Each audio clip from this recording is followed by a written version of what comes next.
When the water swallowed her screams, she thought it was mercy. She was wrong.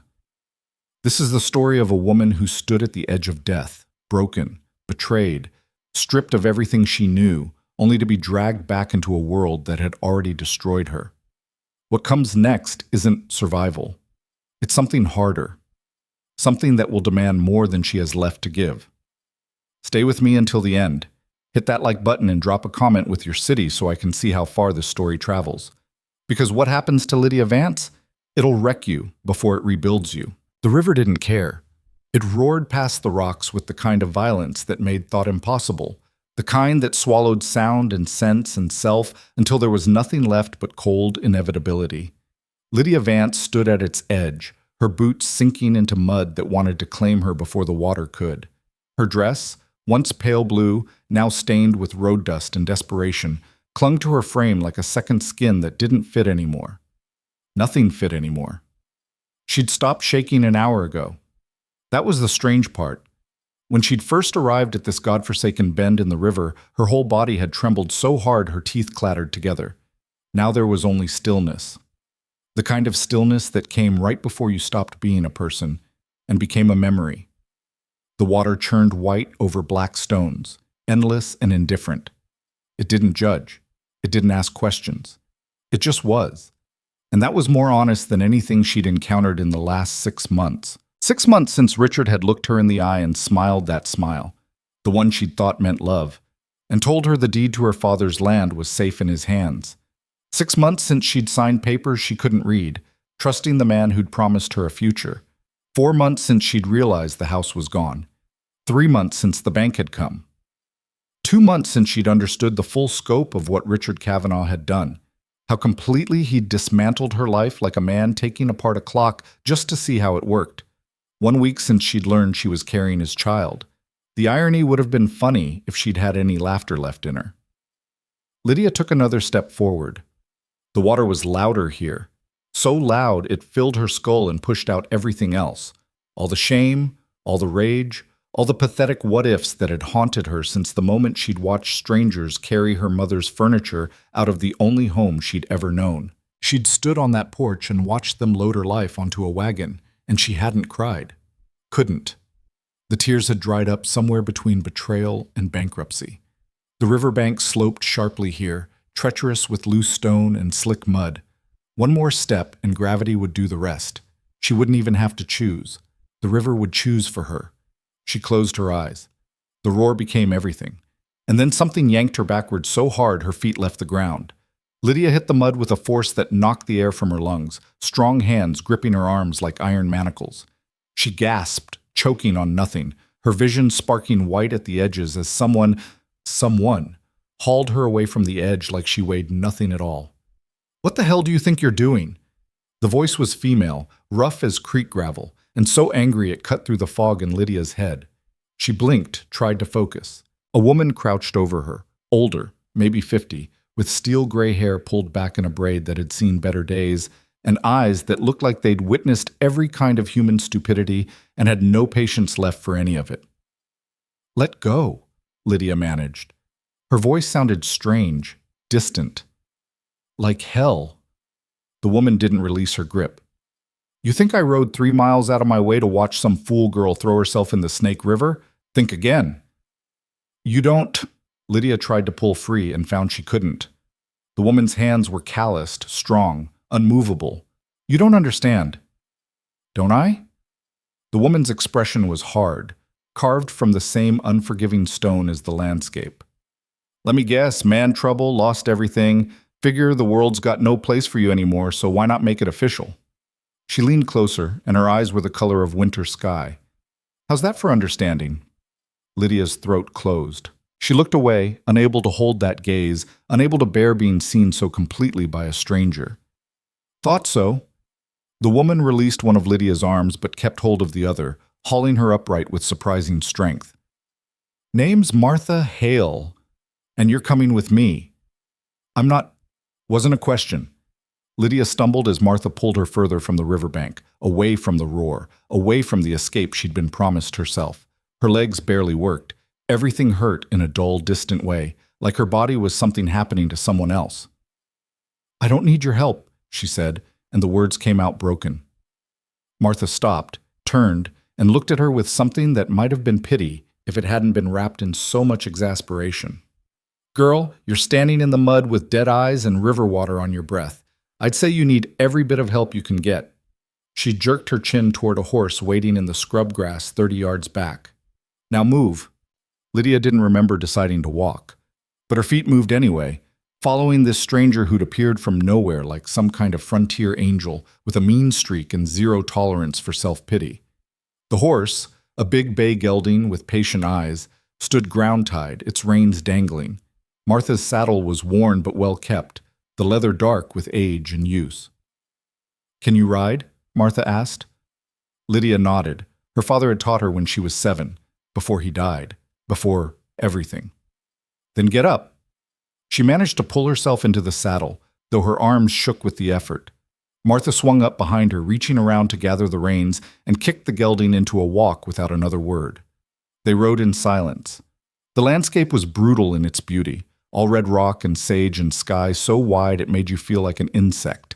The kind of country that killed you if you weren't paying attention, and sometimes even if you were. Lydia had been in Montana Territory for 2 months now, running from Colorado, from the wreckage of her life, and she still wasn't used to how big everything was out here, how empty. Where are we going? She asked finally. Red Hawk Ranch, Martha said, about 5 miles east. The name meant nothing to Lydia. Why? Because I'm not leaving you to wander the territory like a ghost until you work up the nerve to try that river stunt again. Martha's voice was matter-of-fact, no sympathy in it, which somehow made it easier to hear. You'll work. Earn your keep. Give yourself time to figure out if dying's really what you want, or if you're just scared of living. Lydia's hands tightened on the saddle horn. You don't know anything about me. Don't need to. Seen enough women standing where you were to know how this goes. Martha shifted behind her, adjusting her weight. Most of them had a man at the root of it. All of them thought they had nowhere left to go. Some I got to in time, some I didn't. The words sat heavy between them. What makes you think I want to be saved? Lydia asked quietly. Don't give a damn what you want, Martha replied, but I'll be damned if I let another one go into that water without a fight. So you'll come to the ranch, you'll work, and if you still want to die in a month, well, at least you'll have eaten some decent meals first. It was the most absurd logic Lydia had ever heard, and somehow sitting in front of this stranger who smelled like horse and leather and sweat, feeling the solid warmth of another human being at her back, she felt something crack open in her chest. Not hope, nothing so grand, just a space where hope might fit eventually if she could survive long enough to make room for it. The ranch appeared as the sun dropped toward the western peaks, painting everything in shades of amber and shadow. It wasn't much. A main house built from logs and stone, a barn that leaned slightly to the left, a scattering of outbuildings that looked like they'd been there since the territory was young. Horses moved in a corral, and smoke rose from the chimney in a thin gray line. But it was the man standing near the barn who made Lydia's breath catch. He was tall, well over 6 feet, with shoulders that spoke of years of hard labor and a build that suggested he could break a man in half without much effort. His skin was copper dark, his hair black and long enough to touch his shoulders, pulled back with a strip of leather. Apache, Lydia realized, though she'd never seen one up close before. He wore canvas work pants and a shirt with the sleeves rolled to his elbows, and when he turned at the sound of their approach, his face was hard, carved, like someone had taken all the softness out of him years ago, and what remained was just edges. His eyes met hers for half a second, dark, assessing, utterly unreadable, and then moved to Martha. Found another one, Martha called as she reined in the gelding. The man didn't react. He just stood there, waiting, his expression giving away nothing. Martha dismounted, groaning slightly as her boots hit the ground. Talon, this is... She paused, glancing at Lydia. Hell, I never asked your name. Lydia.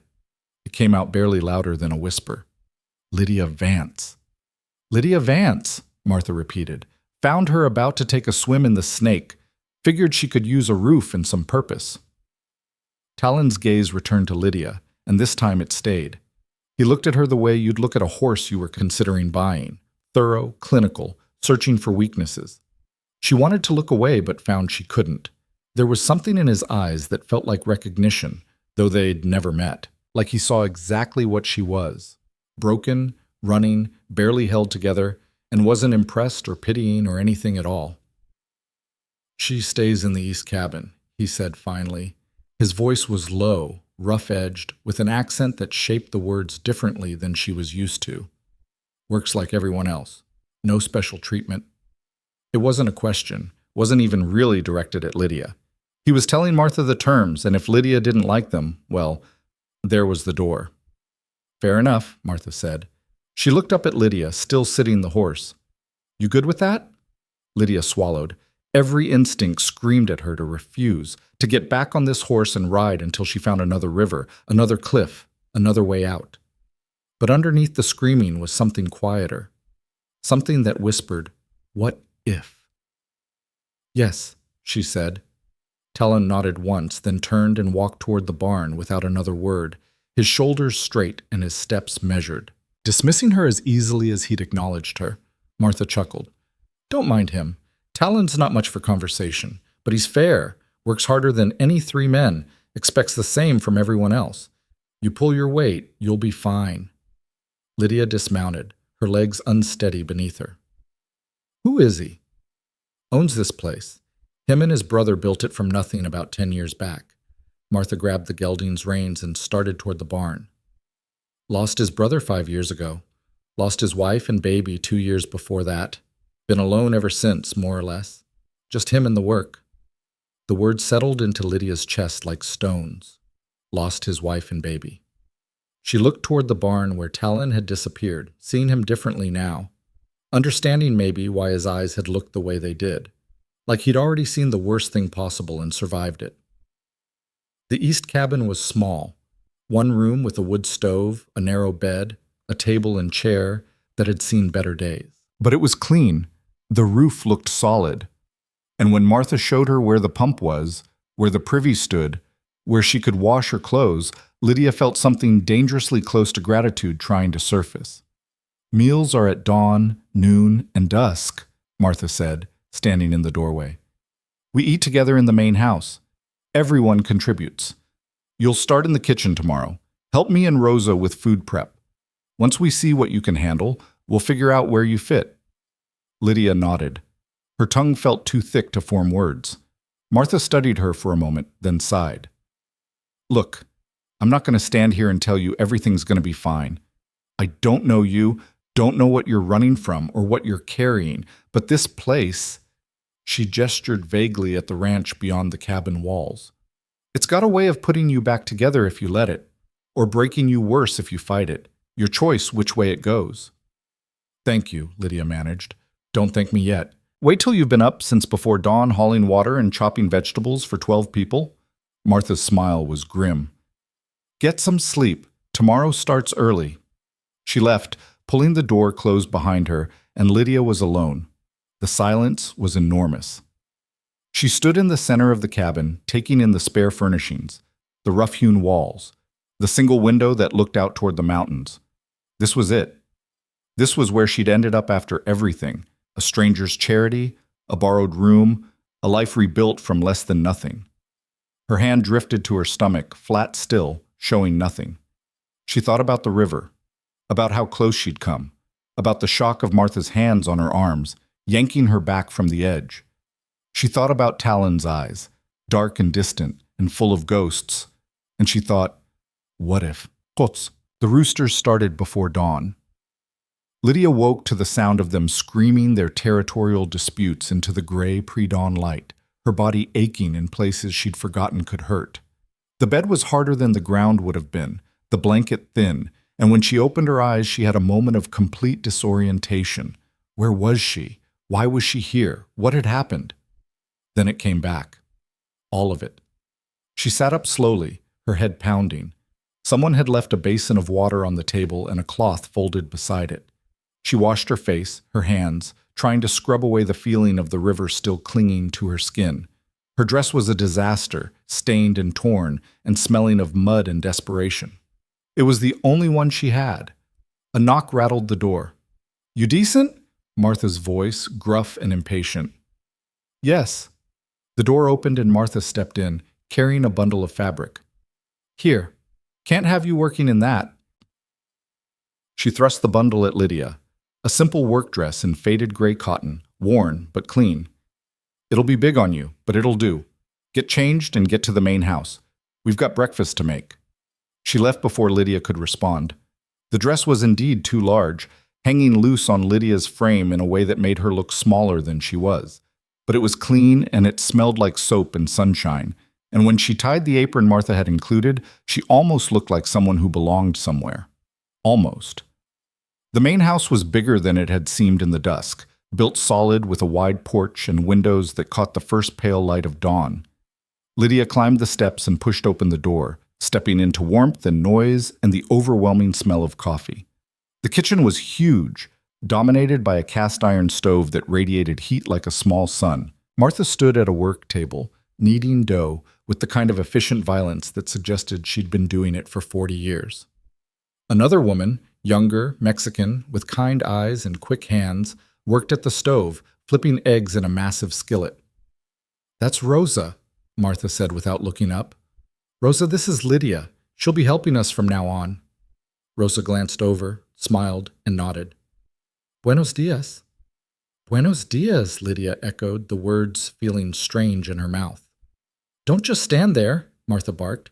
There's potatoes that need peeling, basins by the door. Lydia found the basin, full of dirt-crusted potatoes, and a knife that had been sharpened so many times the blade curved slightly. She settled at the far end of the work table and started peeling, her hands remembering the motion from years ago when her mother had taught her, before her mother got sick, before her father died, before Richard Kavanaugh had smiled at her like she was precious. The kitchen filled with more people as the sun climbed, ranch hands, workers, a few faces Lydia didn't catch clearly because she kept her eyes on her work. They moved around her like water around a stone, talking in low voices, pouring coffee, filling plates. No one spoke to her directly. No one seemed to notice her at all. Except Talon. He appeared in the doorway just as Rosa started setting out platters of eggs and bacon and fresh bread. He didn't announce himself, just moved into the room with that same controlled silence from the night before, poured himself coffee in a tin cup, and leaned against the counter. His eyes found Lydia across the kitchen. She froze, a half-peeled potato in her hand, and for a moment they just looked at each other. His expression was unreadable, not hostile, not welcoming, just observing, like he was trying to figure out what kind of person she was, whether she'd break or hold. Then he looked away, taking a long drink of coffee, and the moment passed. Food's ready, Martha announced. Everyone grab a plate and get out of my kitchen. Some of us have work to do. The room cleared in an organized chaos of men taking plates, nodding thanks to Rosa and Martha, filing out to eat on the porch or in the yard. Talon was the last to leave, his plate balanced in one hand, his coffee in the other. He paused in the doorway, glanced back at Lydia one more time, then disappeared. Don't mind him, Rosa said quietly, appearing at Lydia's elbow. Her English was accented but clear. He watches everyone like that at first. Making sure you're real, I think. Making sure you'll stay. I don't know if I will, Lydia admitted. Rosa smiled, sad and knowing. None of us knew if we would either. But here we are. The days that followed blurred together in a haze of work and exhaustion and the slow, painful process of learning how to be a person again. Lydia woke before dawn, worked in the kitchen until her hands ached, learned to milk cows and collect eggs and chop vegetables with the kind of mindless efficiency that came from repetition. Martha was a harsh teacher, quick to criticize and slow to praise, but underneath the rough exterior, Lydia sensed something almost protective. Rosa was gentler, showing Lydia the rhythms of the ranch with patient hands and quiet explanations. And Talon. Talon was everywhere and nowhere. She'd catch glimpses of him throughout the day, fixing a fence line, breaking a horse, hauling feed with movements that were fluid and controlled and utterly economical. He never seemed to rest, never seemed to slow down, and he never spoke to her directly, though she felt his eyes on her more than once, assessing, measuring, seeing things she wished he couldn't see. At night, alone in her cabin, Lydia would press her hands to her stomach and think about the impossible situation she was in. Pregnant with a man's child, A man who destroyed her life and discarded her like trash. Hiding in a stranger's ranch on the edge of nowhere, pretending she could outrun what was coming. But during the day when the work consumed her and her muscles screamed and her mind went blessedly blank, she could almost forget. Almost believe that this could be enough. That maybe Martha was right. Maybe this place could put her back together, if she let it. 2 weeks in, everything changed. Lydia was in the barn, mucking out stalls in the afternoon heat, when she heard voices raised in argument. She paused, pitchfork in hand, and listened. "Told you last month, Red Hawk. You can't just keep hiring every lost soul that wanders onto your land." The voice was male, unfamiliar, thick with irritation. "My land, my decision." That was Talon, his voice flat and final. "Your land that's barely turning a profit. You think charity work's going to keep this place running?" "Didn't ask your opinion, Gaines." Lydia moved closer to the barn door, peering out. 2 men stood near the corral, Talon and another man, stocky and red-faced, gesturing angrily. Several ranch hands had stopped working to watch, their expressions carefully neutral. "I'm your foreman," Gaines snapped. "My opinion's part of the job, and my opinion is you need to stop collecting strays like they're broken furniture. That woman in the kitchen, she can barely lift a water bucket without shaking. She's useless." Everything in Lydia went cold. "She's learning," Talon said. His voice hadn't changed, but something in his posture had. A subtle shift. A coiling. "She's a waste of resources, and I'm not the only one who thinks so." Gaines crossed his arms. "Half the men are wondering why you keep taking in women who can't pull their weight, starting to look like you've got other reasons." The implication hung in the air like smoke. Talon moved so fast Lydia almost missed it. One moment he was standing still, the next he had Gaines by the shirt, yanking him close, his face inches from the foreman's. "Say that again," Talon said quietly. Gaines's eyes went wide. "I didn't mean—" "Say it again, and you're off my land before sunset." Talon's voice was soft, dangerous, nothing like the controlled neutrality Lydia was used to. "Every person here earns their place, including her, including you. Don't forget which one of us owns the deed." He released Gaines with a small shove and stepped back. The foreman stumbled, caught himself, his face flushed with anger and humiliation. "You'll regret this," Gaines muttered. "I've regretted harder men than you." Talon turned his back, dismissing him. "Get back to work." Gaines stalked off, and the watching ranch hands quickly scattered, returning to their tasks with the studied focus of people who'd witnessed something they'd pretend to forget. Talon stood alone in the yard, his shoulders tight, his hands clenched at his sides. Then he turned and looked directly at the barn. Directly at Lydia. She stepped back, her heart hammering, but it was too late. He'd seen her. He walked toward the barn with long, measured strides, and there was nowhere for her to go, nothing to do but stand there with a pitchfork in her shaking hands and wait. He stopped just inside the barn door, backlit by afternoon sun, his expression unreadable. "How much did you hear?" he asked. "Enough." Her voice came out steadier than she felt. He nodded slowly. "Gaines is an ass. Don't let him get in your head." "He's right, though, isn't he?" Lydia set the pitchfork aside, meeting his eyes. "I can barely do the work. I'm slow. I mess up. I'm—" "Learning," Talon interrupted. "Like I said." "Why?" The question burst out of her before she could stop it. "Why do you keep me here? You don't know me. Don't owe me anything. I'm just—" "Just what?" His eyes were dark, intense, pinning her in place. "Just another person trying to survive?" "Yeah." "I noticed." Lydia's throat tightened. "I don't understand you." "Don't need to understand me. Just need to do your work." He glanced at the half-mucked stall behind her. "Which you're doing fine, by the way. Better than fine." Gaines said, "Gaines doesn't make decisions here. I do." Talon's jaw tightened. "And I'm telling you, you stay as long as you want to stay. No one's going to run you off. Not him. Not anyone." The words hit her harder than they should have. She'd spent so long being disposable, being discarded, that the idea of someone, this stranger, this silent Apache man with ghosts in his eyes, standing between her and the world felt impossible, dangerous, like hoping for something she had no right to hope for. "Thank you," she whispered. He looked at her for a long moment, something complicated moving behind his eyes. Then he nodded once and walked away, leaving her standing in the barn with her heart beating too fast and her hands trembling on the pitchfork handle. That night, lying in her narrow bed, Lydia stared at the ceiling and thought about Talon's words. You stay as long as you want to stay. The problem was, she didn't know how long that was. Didn't know if she was staying because she wanted to or because she had nowhere else to go.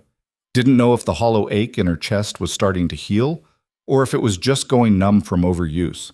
She pressed her hand to her stomach, feeling nothing yet, knowing it wouldn't be nothing for much longer. And she wondered what the hell she was going to do when the truth came out. When her body started showing what she'd been hiding. When everyone on this ranch, including the man who'd just defended her, learned exactly what kind of broken she was. The river seemed very far away now, but sometimes, in the dark, she could still hear it calling. 3 weeks became 4. 4 became 6. Lydia's hands stopped shaking. The blisters hardened into calluses.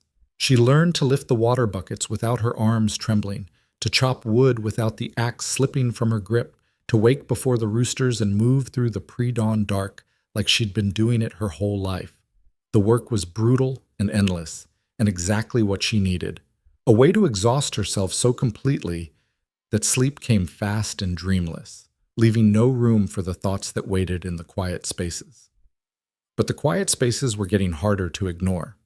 Her dress, the one Martha had given her, was getting tight across the middle. Not enough for anyone else to notice yet, but Lydia felt it every morning when she laced it up, felt the fabric pulling in ways it hadn't before. She'd taken to wearing her apron higher, tied tighter, anything to hide what was coming. She had maybe another month before hiding became impossible. The kitchen had become her territory in a way she hadn't expected. Rosa taught her to make tortillas from scratch, to season beans with cumin and chile, to knead bread dough until it fought back. Martha showed her how to butcher a chicken without flinching, how to render lard, how to make gravy thick enough to stand a spoon in. The work was meditative in its precision, and Lydia found herself grateful for it, grateful for the heat of the stove, the rhythm of the knife, the simple alchemy of turning raw ingredients into meals that fed a dozen hungry people. She still didn't talk much. The other ranch hands had learned to work around her silence, offering nods instead of conversation, acceptance instead of questions. Only Martha pushed occasionally, asking where she'd come from, what had brought her to Montana territory. Lydia deflected with partial truths, Colorado, family gone, bad decisions. And Martha seemed to understand that some stories needed time before they could be told. Talon remained a mystery. He was always there, moving through the ranch like a shadow, appearing where he was needed with uncanny timing. He'd be mending fence in the north pasture one moment, then somehow show up at the barn just as a horse started colicking, his hands steady and sure as he walked the animal until the crisis passed. He worked harder than any 3 men combined, Martha had said, and Lydia was starting to understand that wasn't exaggeration. She'd seen him lift fallen timber that should have required 2 people, break horses with a patience that seemed infinite, repair machinery with hands that understood metal and wood like they were living things. But he barely spoke to anyone. When he did talk, it was economy itself, short directives, necessary information, nothing wasted. He'd nod at her when they passed in the yard, occasionally grunt something that might have been approval when she finished a task, but actual conversation? That didn't happen. Except she caught him watching her, often. Not in the way Gaines had before Talon fired him 2 weeks ago. That had been assessment tinged with contempt. This was different. Talon would be across the yard or in the barn or at the far end of the dinner table, and she'd feel his eyes on her, steady and considering. When she looked up, he wouldn't look away. He'd just hold her gaze for a moment, something unreadable moving in those dark eyes, then return to whatever he'd been doing. It should have made her uncomfortable. Somehow, it didn't. "He's trying to figure you out," Rosa said one afternoon. They were in the kitchen, preparing vegetables for stew, and Lydia had just glanced out the window to find Talon watching her from where he stood near the corral. "What do you mean?"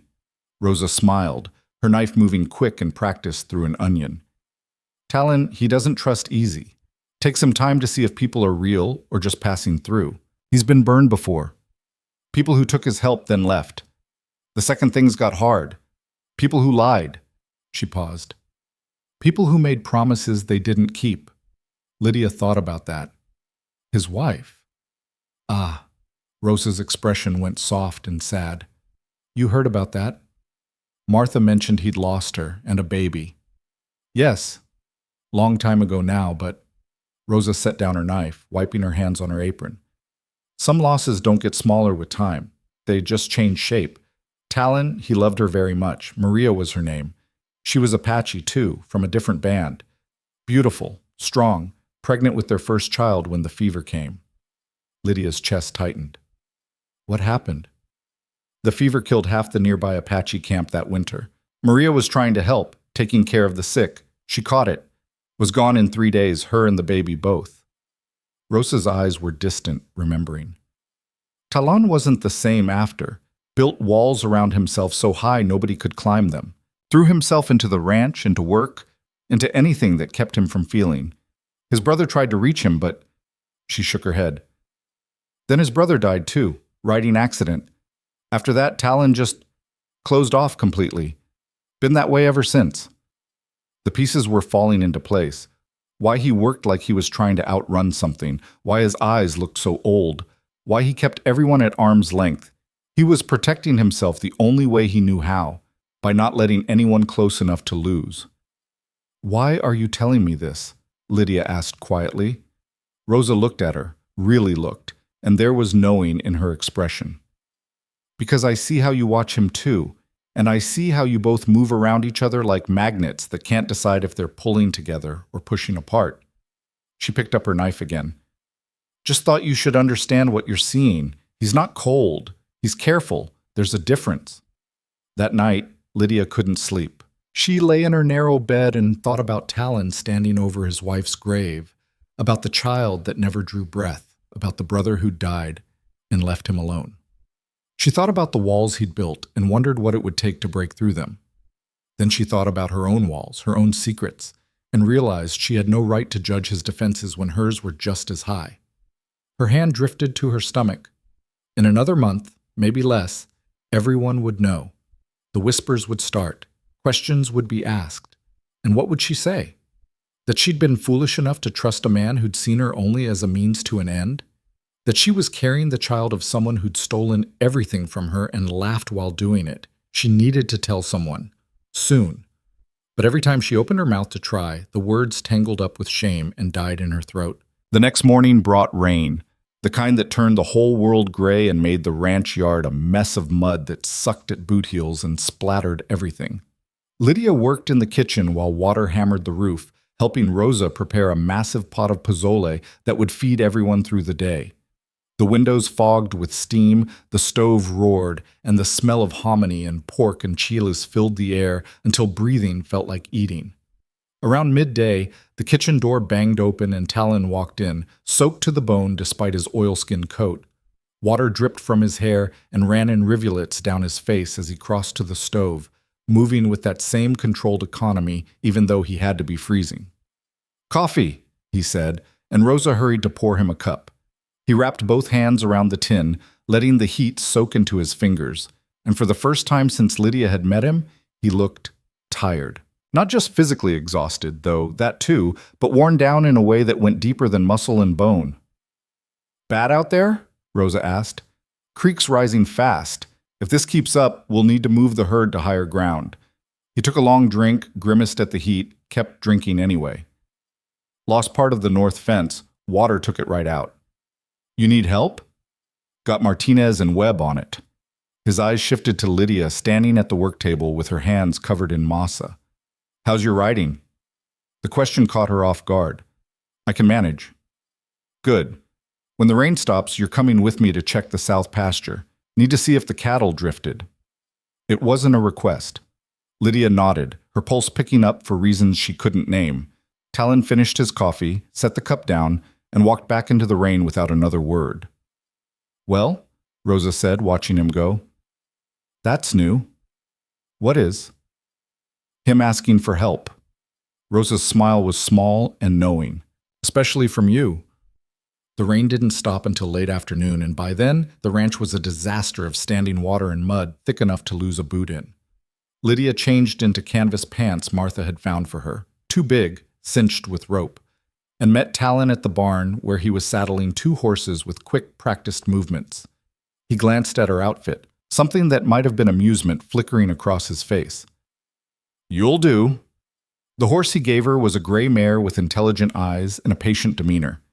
Lydia mounted, settling into the saddle, and tried not to think about how long it had been since she'd ridden anywhere but around the ranch yard.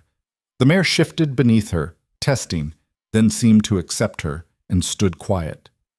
Talon swung onto his own horse, a big black gelding that looked like it could run through walls, and kicked it into a walk without checking if Lydia was following.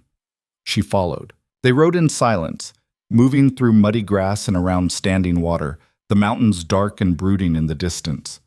Everything smelled like wet earth and sage, and the sky was still heavy with clouds that threatened more rain.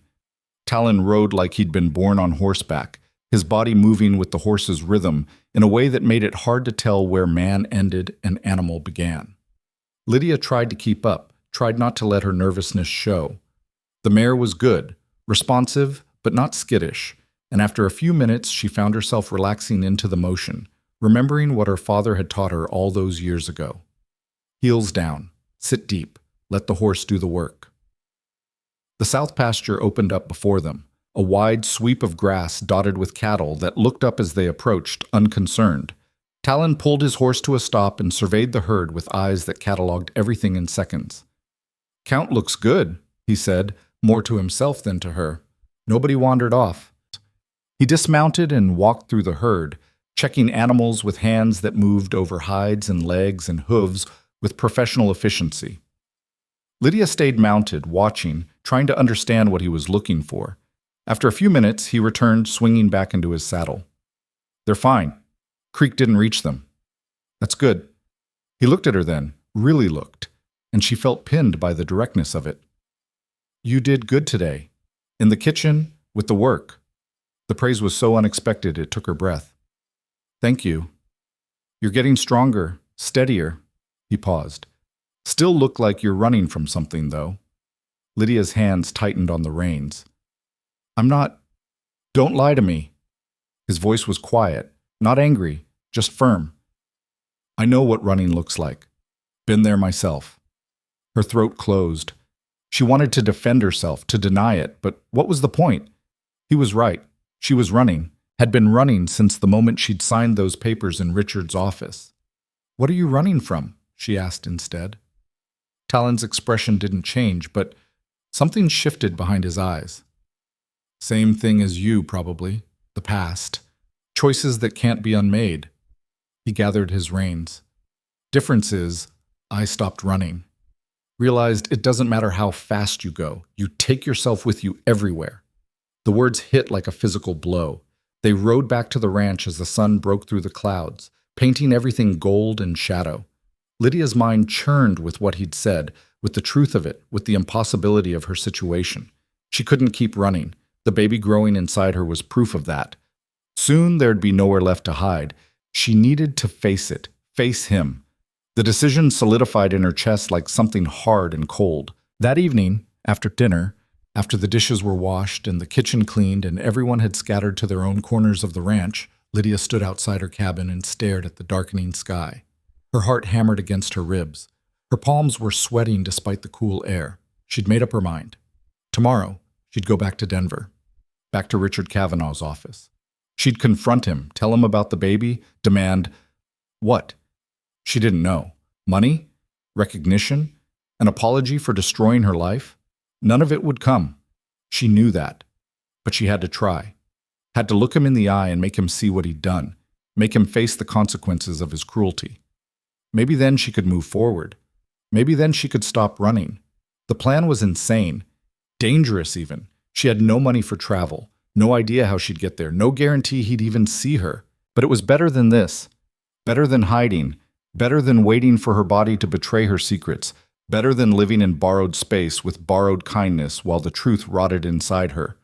She'd tell Martha tomorrow, ask for help. Hope the woman who'd pulled her from the river would pull her through this too. Sleep didn't come easy that night. When morning arrived, Lydia found Martha in the barn, mucking stalls with the kind of focused aggression that suggested she was working through something in her head. "I need to go to Denver," Lydia said without preamble. Martha stopped, pitchfork in hand, and looked at her. "That so? There's someone I need to see. Someone I need to confront." "The man who put you at that river?" Lydia's breath caught. "How did you—" Wasn't hard to figure. Martha leaned on the pitchfork, her expression unreadable. "You got that look women get when they've been burned by someone they trusted, seen it enough times to recognize it." She paused. "You pregnant?" The world tilted. Lydia opened her mouth, closed it, opened it again. "How? I'm not blind. You've been letting out that dress every few days, tying your apron higher. Rosa noticed too, but we figured you'd tell us when you were ready." Martha's voice was surprisingly gentle. "Is it his, the man who ruined you?" Lydia nodded, unable to speak. "And you want to go back to Denver to what? Make him face it?" "I have to." The words came out desperate. I can't keep hiding. He needs to know. Needs to what? Take responsibility? Marry you? Support the child?" Martha's laugh was bitter. "Girl, men like that don't suddenly grow a conscience. They don't suddenly become decent just because you show up on their doorstep with proof of what they've done." "I know that, but I have to try." Martha studied her for a long moment. "What's his name?" "Richard Kavanaugh. He's a lawyer. Has an office on—" "I know who he is." Martha's expression went hard as stone. "Son of a bitch handled the deed transfer when the Hendersons lost their ranch 3 years back. Smooth talker, sharp dresser, smiled while he robbed them blind." Lydia felt sick. "He did the same to me." "Yeah, I figured."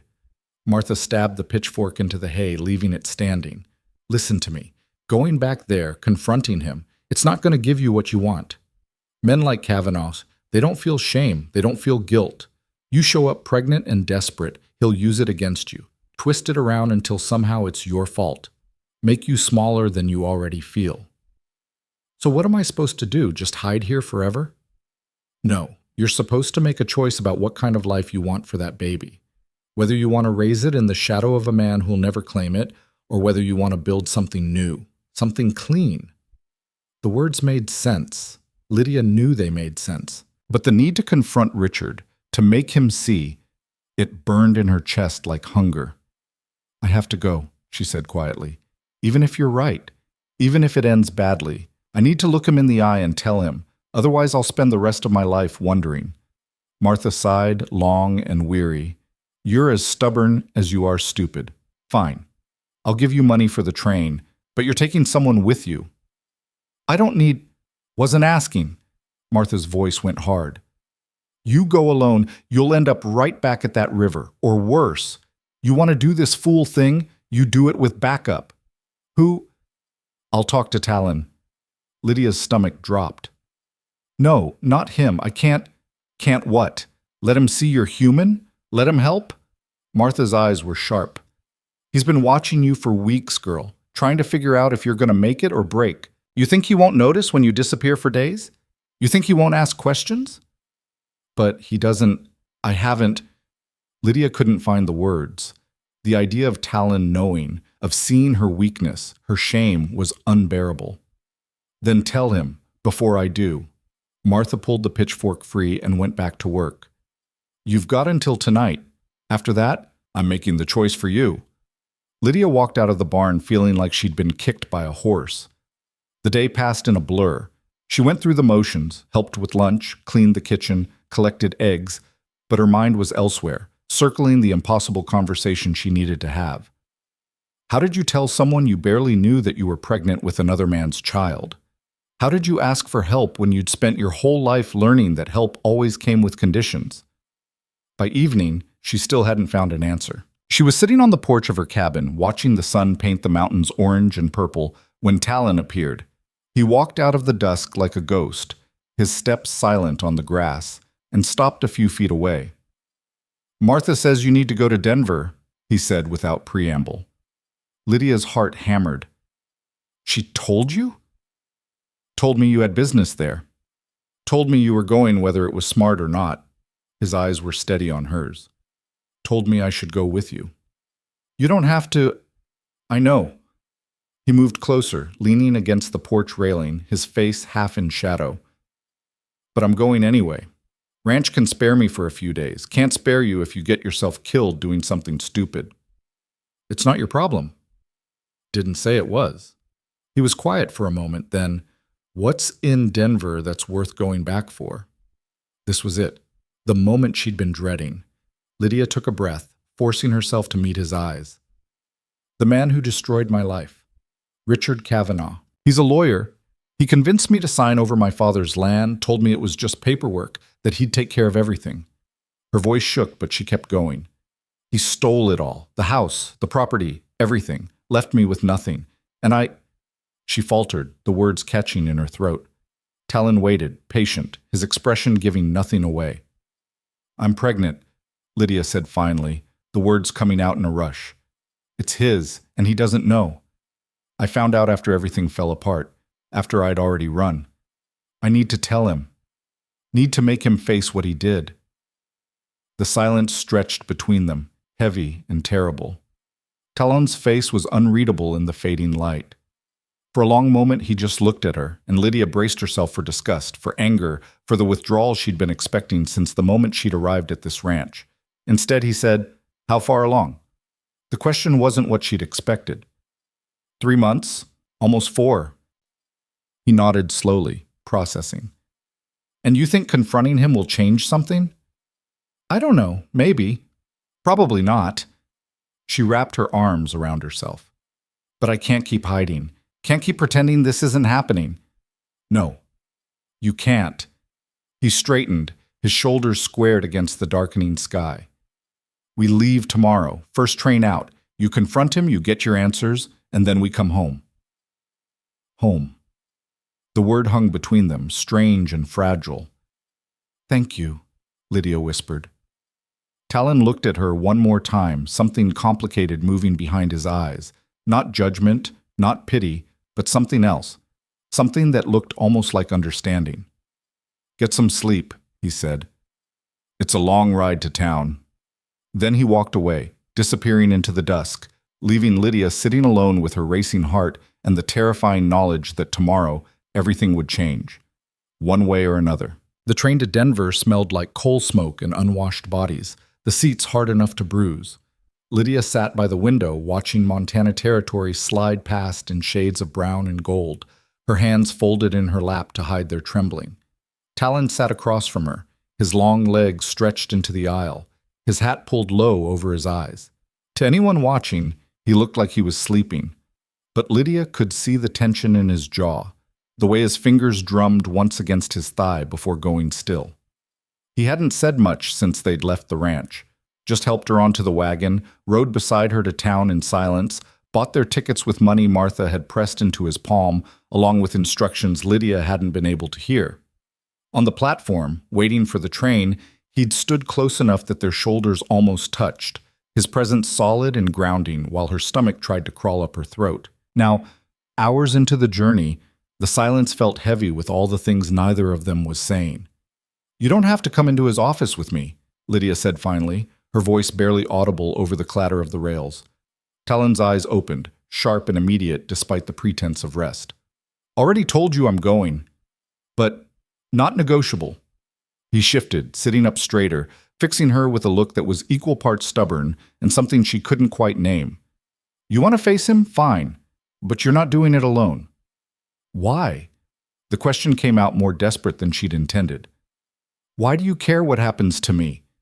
He was quiet for a long moment, his gaze moving to the window, to the landscape rushing past. Because I know what it's like to lose everything, to stand in the wreckage of your life and not know how to build it back. His voice was low, rough, and I know what it's like when nobody offers to help. When you're so alone, you forget what another person's voice sounds like. Lydia's throat tightened. Your wife. Her, my brother, the child I never got to meet. He looked back at her, and there was old pain in his eyes, the kind that had scarred over but never healed. After Maria died, people tried to help at first, brought food, offered words that meant nothing. But when I didn't get better fast enough, when I didn't smile and move on like they wanted, they stopped coming, stopped trying, figured I was too broken to fix. You're not broken. Neither are you. The words were quiet but firm. But that man in Denver, he made you think you were. And if you walk in there alone carrying his child, he'll do it again. He'll make you feel small and worthless, and like you deserve what he did. Talon's jaw tightened. So no, I'm not letting you do this alone. The train whistle screamed, cutting through the moment. Lydia turned back to the window, blinking hard against the burn in her eyes. She didn't cry, hadn't let herself cry since the day the bank took her house. But sitting here with this quiet Apache man who'd just cracked himself open to show her his scars, she was close. Thank you, she whispered. Talon pulled his hat back down. Get some rest. We've got another 6 hours. Denver hit her like a fist. The noise, the crowds, the buildings stacked on top of each other like they were racing to see which could block out the most sky.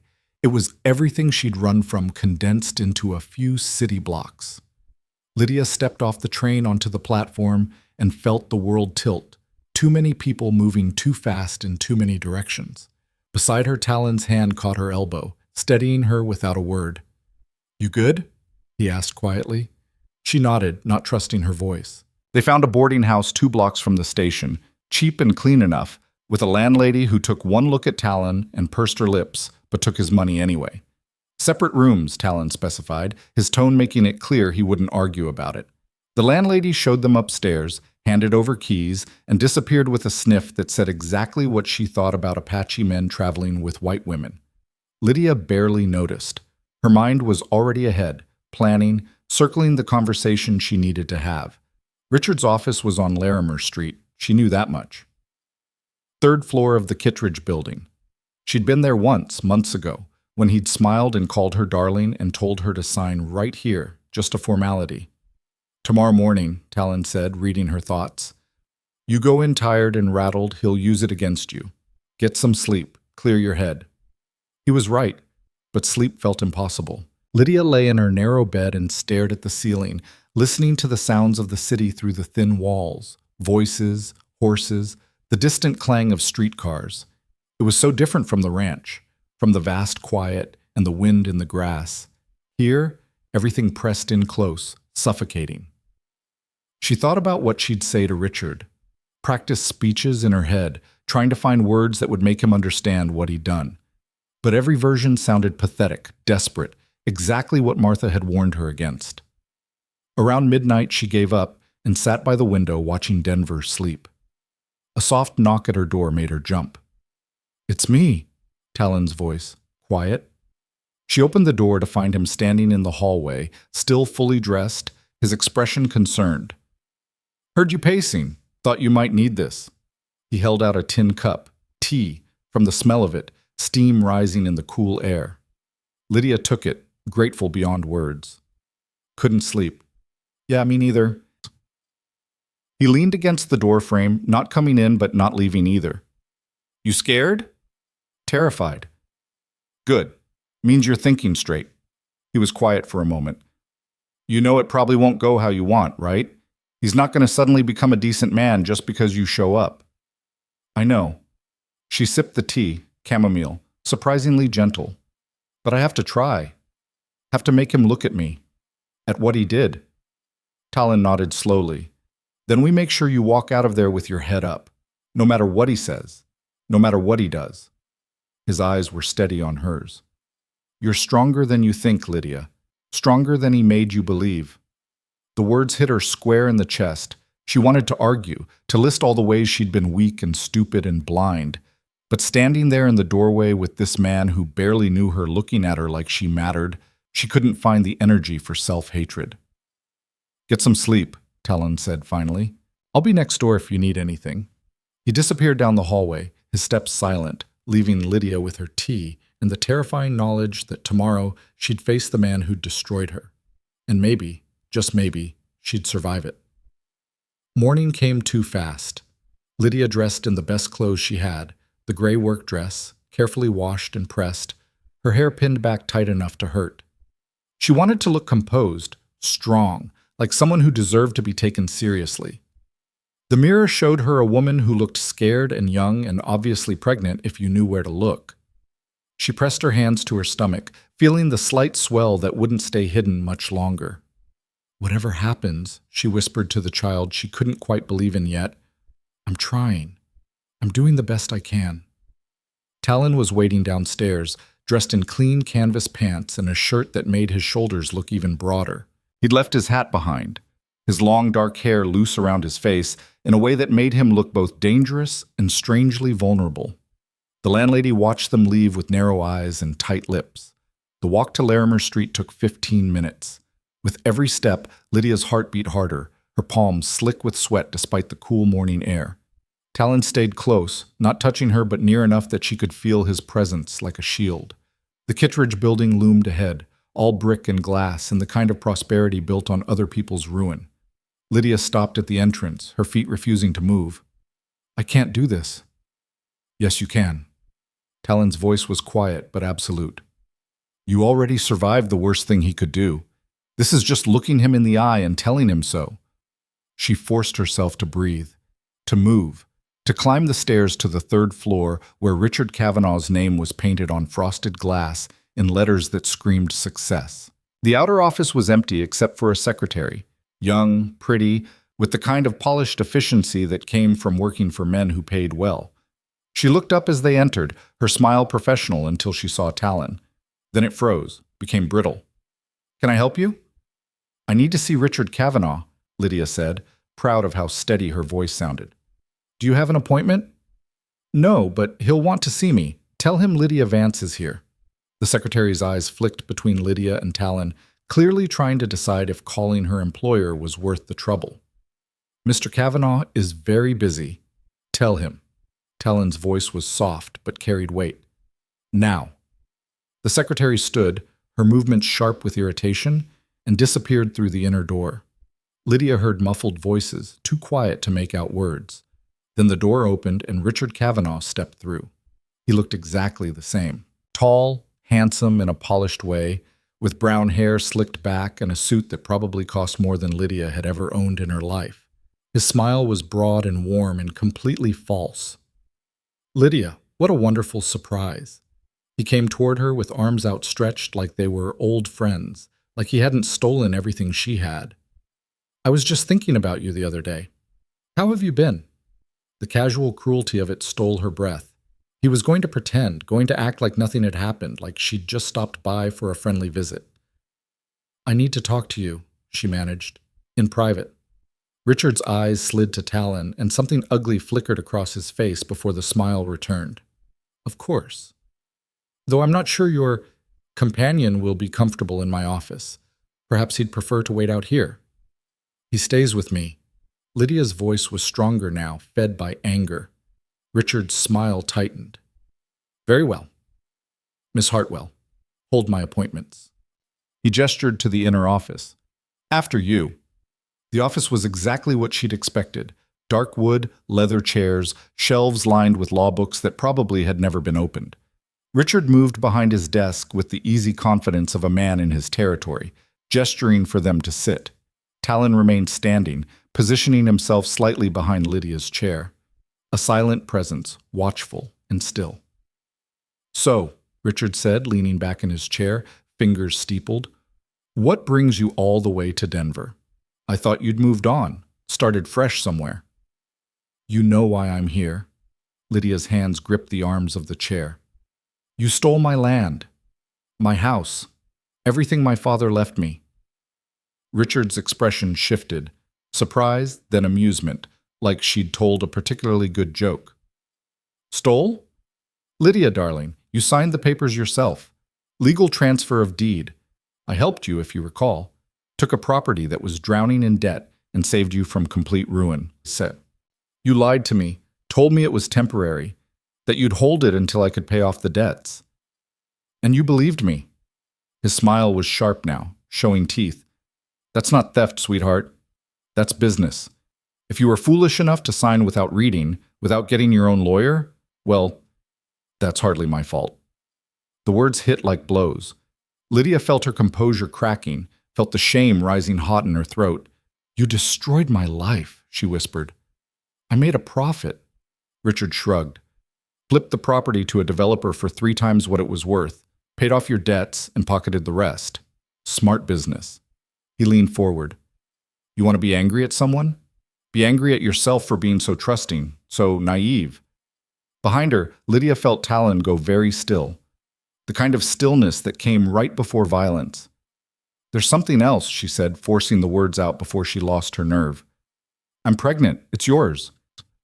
The silence that followed was absolute. Richard stared at her, his face cycling through emotions too fast to track. Shock, disbelief, calculation. Then his expression hardened into something cold and dismissive. "No." He said it flatly, final. "No, it's not." "What?" "I said it's not mine." He stood, moving to the window, his back to her. "I don't know what kind of game you're playing, Lydia, but I'm not interested. You show up here with your Apache guard dog, spin some sob story about being pregnant, hoping I'll what? Marry you? Give you money?" He turned, and his eyes were like ice. "I'm engaged. To Margaret Pritchard, the governor's daughter. Weddings in 3 months. I'm not about to let some desperate woman ruin that with false accusations." "They're not false. Prove it." Richard's smile was vicious. "Go ahead. Try to prove in any court that I'm the father. Try to make anyone believe that I, a respected lawyer from a good family, would touch a woman like you." His gaze raked over her, contemptuous. "A woman who signed away her inheritance without even reading the papers. Who's clearly been spreading her legs for whoever would have her." He jerked his chin toward Talon. "For all I know, that's his bastard you're carrying." Lydia felt the floor drop out from under her. This was worse than she'd imagined, worse than Martha had warned. He wasn't just dismissing her, he was destroying her all over again, making her nothing. "Get out of my office," Richard said quietly, "before I call the police and have you both arrested for harassment." "You're a coward." The words came from Talon, his voice low and dangerous. "Hide behind your money and your lies all you want. Doesn't change what you are." Richard's face flushed. "How dare you?" "I dare because I've met men like you before. Men who take and never face what they've done." Talon moved forward, placing himself between Lydia and the desk. "You think you're safe because you've got lawyers and connections and a big office. But the only thing keeping me from breaking you in half right now is the woman behind me, the one you destroyed, the one carrying a child you won't claim." "Are you threatening me?" Richard's hand moved toward a drawer. "Don't." Talon's voice was soft, deadly. "Whatever's in that drawer, you won't reach it fast enough." The tension in the room was suffocating. Lydia could see Richard calculating, trying to decide if Talon was bluffing. She could see the fear starting to creep into his eyes, the realization that money and position meant nothing against someone who'd already lost everything. "The child is mine," Talon said suddenly, the words dropping into the silence like stones into deep water. Lydia's head snapped up. "What?" "It's mine," Talon repeated, louder now, his eyes locked on Richard. "She's my woman, carrying my child. You think I'd let her come here alone to deal with some small man who gets off on hurting people weaker than him?" He took another step forward. "We don't need anything from you. Don't want anything from you. We just came to tell you that you failed. You tried to break her and she survived. She built herself back up, and now she's got someone who won't let her fall again." Richard's mouth opened, closed. For the first time since they'd walked in, he looked uncertain. Talon turned, his hand finding Lydia's elbow, pulling her to her feet. "We're done here, come on." Lydia let herself be guided toward the door, her mind reeling, unable to process what had just happened. Behind them, Richard's voice rose, angry and defensive. "You think anyone will believe that? An Apache claiming a white woman's child? You'll be laughed out of every town in the territory." Talon paused at the door, looking back. "Maybe. But I'll still have her. And you'll still be the kind of man who steals from women and abandons his own blood." He pulled the door open. "Live with that." They walked out, past the shocked secretary, down the stairs, into the street where morning sun painted everything too bright and harsh. Lydia's legs barely held her, Her whole body was shaking, adrenaline and shock and something else, something that felt dangerously like relief. They made it 2 blocks before her knees gave out. Talon caught her, his arm around her waist, holding her up against the side of a building while people flowed past, carefully not looking at the pregnant white woman being supported by an Apache man. "I'm sorry," she gasped. "I'm sorry, I can't." "You did it." His voice was quiet, steady. "You stood in front of him and you didn't break. You hear me? You didn't break." "But what he said." The tears were coming now, hot and furious and unstoppable. "He's right. Nobody will believe. Nobody will." "I don't care what people believe." Talon's hands were on her shoulders, forcing her to look at him. "Listen to me. That man in there? He's nothing. He's got money and a nice suit and a big office, but he's nothing. He'll marry his governor's daughter and live his safe little life and die having never done one brave thing. And me?" Lydia's voice cracked. "What do I have?"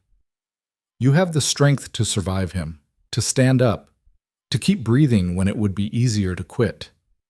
His eyes were intense, dark, full of something she was afraid to name. "And you have me, if you want." The words hung between them, impossible and terrifying and more real than anything she'd felt in months.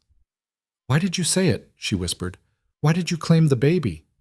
Talon was quiet for a long moment. Around them, Denver moved and breathed and lived, indifferent to the small drama playing out against a brick wall. "Because I know what it's like to lose a child before they're even born," he said finally. "And I know what it's like to stand at a grave and wish you'd done something different. Said something different. Been someone different." He swallowed hard. "When Maria died, she was carrying our son. I knew it was a son. Don't ask me how, I just knew. And when they buried her, they buried him too. My son, who never drew breath, who I never got to hold or name or tell him he was wanted." Lydia's chest ached with his pain, with the rawness of it. "That child you're carrying," Talon continued, his voice rough. "It doesn't deserve to grow up thinking it was a mistake, doesn't deserve to be unwanted just because its father is a coward and a thief." His hands tightened on her shoulders. "So yes, I claimed it. Because I meant it. If you'll let me, I'll be whatever that child needs, a father, a protector, someone who won't run." "You don't have to do this." Lydia was crying openly now, unable to stop. "You don't owe me anything. We barely know each other. I know you stood at a river ready to die and chose to live instead. I know you've worked yourself raw trying to rebuild from nothing. I know you came here today even though you were terrified because you needed answers." Talon's expression softened, just barely. "That's enough. That's more than enough." The offer sat between them, huge and impossible. A man she'd known for weeks was offering to claim another man's child, to stand between her and a world that would judge her for being unwed and pregnant and ruined. It was insane. It was the most generous thing anyone had ever done for her. "I don't understand you," Lydia whispered. "Don't have to understand me." His thumb brushed across her cheek, wiping away tears with surprising gentleness. "Just have to decide if you trust me." Did she? Could she? Trust was what had gotten her destroyed in the first place, what had led her to sign papers and believe promises and end up with nothing. But looking at Talon's face, scarred and hard and honest in a way Richard Kavanaugh could never be, she thought maybe trust wasn't the same thing as foolishness. Maybe it was just choosing who was worth the risk. "Okay," she said, the word barely audible. Talon's expression didn't change, but something in his eyes shifted. Relief, maybe, or something deeper. "Okay," he echoed. They stayed like that for another moment, pressed against the building while Denver moved around them. Then Talon straightened, offering his arm in a gesture that was almost old-fashioned.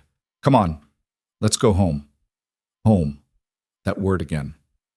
The ranch felt impossibly far away, but the idea of it, of wide skies and quiet mornings and work that didn't require you to be anything but present, pulled at Lydia like gravity. They started walking back toward the boarding house, Talon's steady presence beside her anchoring her to the moment. Her mind was still reeling, still trying to process everything that had happened in Richard's office, the cruelty, the dismissal. The way Talon had stepped forward without hesitation and claimed a child that wasn't his, shouldering a burden that should have destroyed most men's pride. "Why aren't you angry?" she asked suddenly. "About the baby. About it being his." Talon was quiet for several steps. "I was married for 3 years. Loved my wife more than anything, and in 3 years she got pregnant once. Just once. Miscarried at 5 months. His voice was controlled, careful. "So, no, I'm not angry about a child being conceived. I'm just angry it took a man like that to make it happen." The honesty of it broke something loose in Lydia's chest. This man who'd lost everything, his wife, his child, his brother, was offering to raise another man's baby, was choosing hope when he had every reason to choose bitterness. "I don't deserve you," she said quietly. "Nobody deserves anybody. We just choose who we stand with." He glanced at her. "I'm choosing you and that child, if you'll have me."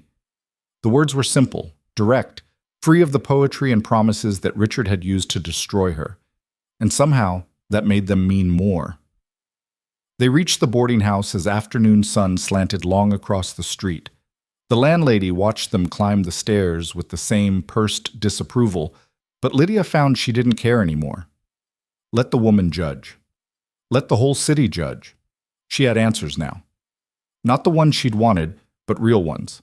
And she had something else, something she hadn't expected. She had someone who'd chosen to stand. That night, they ate dinner in a small restaurant that didn't care who its customers were as long as they paid. Lydia pushed food around her plate, her stomach still twisted from the morning's confrontation. Across from her, Talon ate steadily, methodically, like it was just another task to complete. "What happens now?" Lydia asked. Talon looked up. "We go back to the ranch. You keep working, keep getting stronger. When the time comes, the baby's born. We figure out the rest as it happens." "Just like that?" "Just like that." He set down his fork. "Unless you want something different, want to stay in Denver, find work, raise the child here." The suggestion made Lydia's stomach clench. "No, I want—" She paused, surprised by the certainty in her chest. "I want to go home." Talon's expression softened almost imperceptibly. "Then that's what we do." They took the late train the next morning, leaving Denver behind as the sun climbed. Lydia watched the city shrink in the window, felt something loosen in her chest with every mile. She'd faced Richard, had looked him in the eye and heard the worst things he could say. And she'd survived it, more than survived it. She'd walked out standing upright, with a man beside her who'd claimed her child as his own. The impossibility of it kept circling her mind. Talon sat across from her again, his hat low, his breathing even.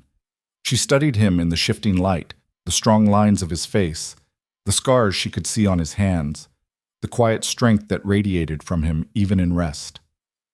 "Can I ask you something?" she said quietly. His eyes opened. "Yeah." "When you lost Maria, your son, how did you survive it?"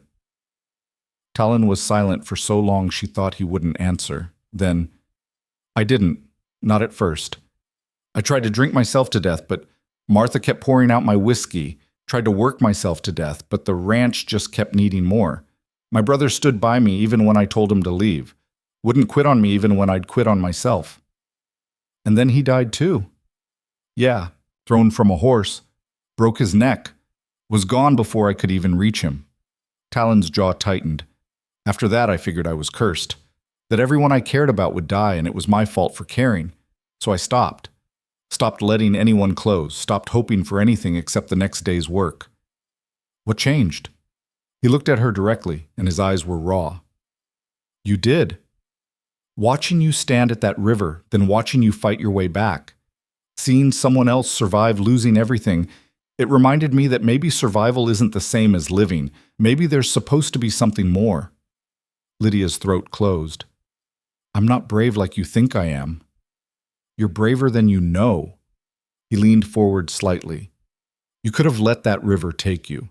Could have let Richard's words destroy you today. But you're still here, still standing. That takes more courage than anything I've ever done." The train rocked beneath them, carrying them back toward Montana, toward the ranch, toward a future that was terrifying and uncertain, and somehow, impossibly, felt like it might contain hope. Lydia pressed her hand to her stomach, feeling the slight swell. "I'm scared," she admitted. "Good," Talon said, echoing his words from the night before. "Fear means you're paying attention, means you understand what's at stake. And what is at stake?" He held her gaze. "Everything. Building a life that doesn't break the first time something goes wrong. Raising a child who knows they're wanted. Being people who choose to stand instead of run. Can we do that? I don't know." His honesty was brutal and clean. "But I'm willing to try if you are." Lydia looked out the window at the landscape rolling past, wide open, harsh, beautiful in its refusal to be anything but exactly what it was. The ranch was out there somewhere, waiting. Martha and Rosa, and the work, and the quiet, and the possibility of something she'd stopped believing in. Home. "Yeah," she said finally, turning back to Talon. "I'm willing to try." His nod was small, certain, like they'd just made a promise neither of them fully understood yet, but both intended to keep. The rest of the journey passed in companionable silence, the kind that didn't need filling. And when they finally stepped off the train in the small Montana town closest to the ranch, when they climbed onto the wagon Talon had arranged to be waiting, when the vast sky opened up above them and the mountains rose in the distance, Lydia felt something settle in her chest. Not peace. Not yet. But the beginning of it. The first fragile thread of believing that maybe, just maybe, she could build something from the wreckage Richard had left behind. And maybe the man sitting beside her, silent and steady and impossibly kind, would help her do it. Martha was waiting on the porch when the wagon pulled up to the ranch, her arms crossed and her expression unreadable in the late afternoon light. She watched them climb down, Talon moving with his usual controlled grace, Lydia slower, heavier with exhaustion and the weight of everything that had happened in Denver. "Well?" Martha called. "You get what you needed?" Lydia walked toward the house, her legs unsteady on solid ground after days of travel. "I got answers. Not the ones I wanted, but answers." Martha's eyes flicked to Talon, questioning. He gave a small shake of his head and something passed between them. Understanding maybe, or just the kind of wordless communication that came from years of working the same land. Martha's expression softened fractionally. "Come inside. Rosa's got stew on and you both look half dead." The kitchen was warm and smelled like home, beef and vegetables and fresh bread.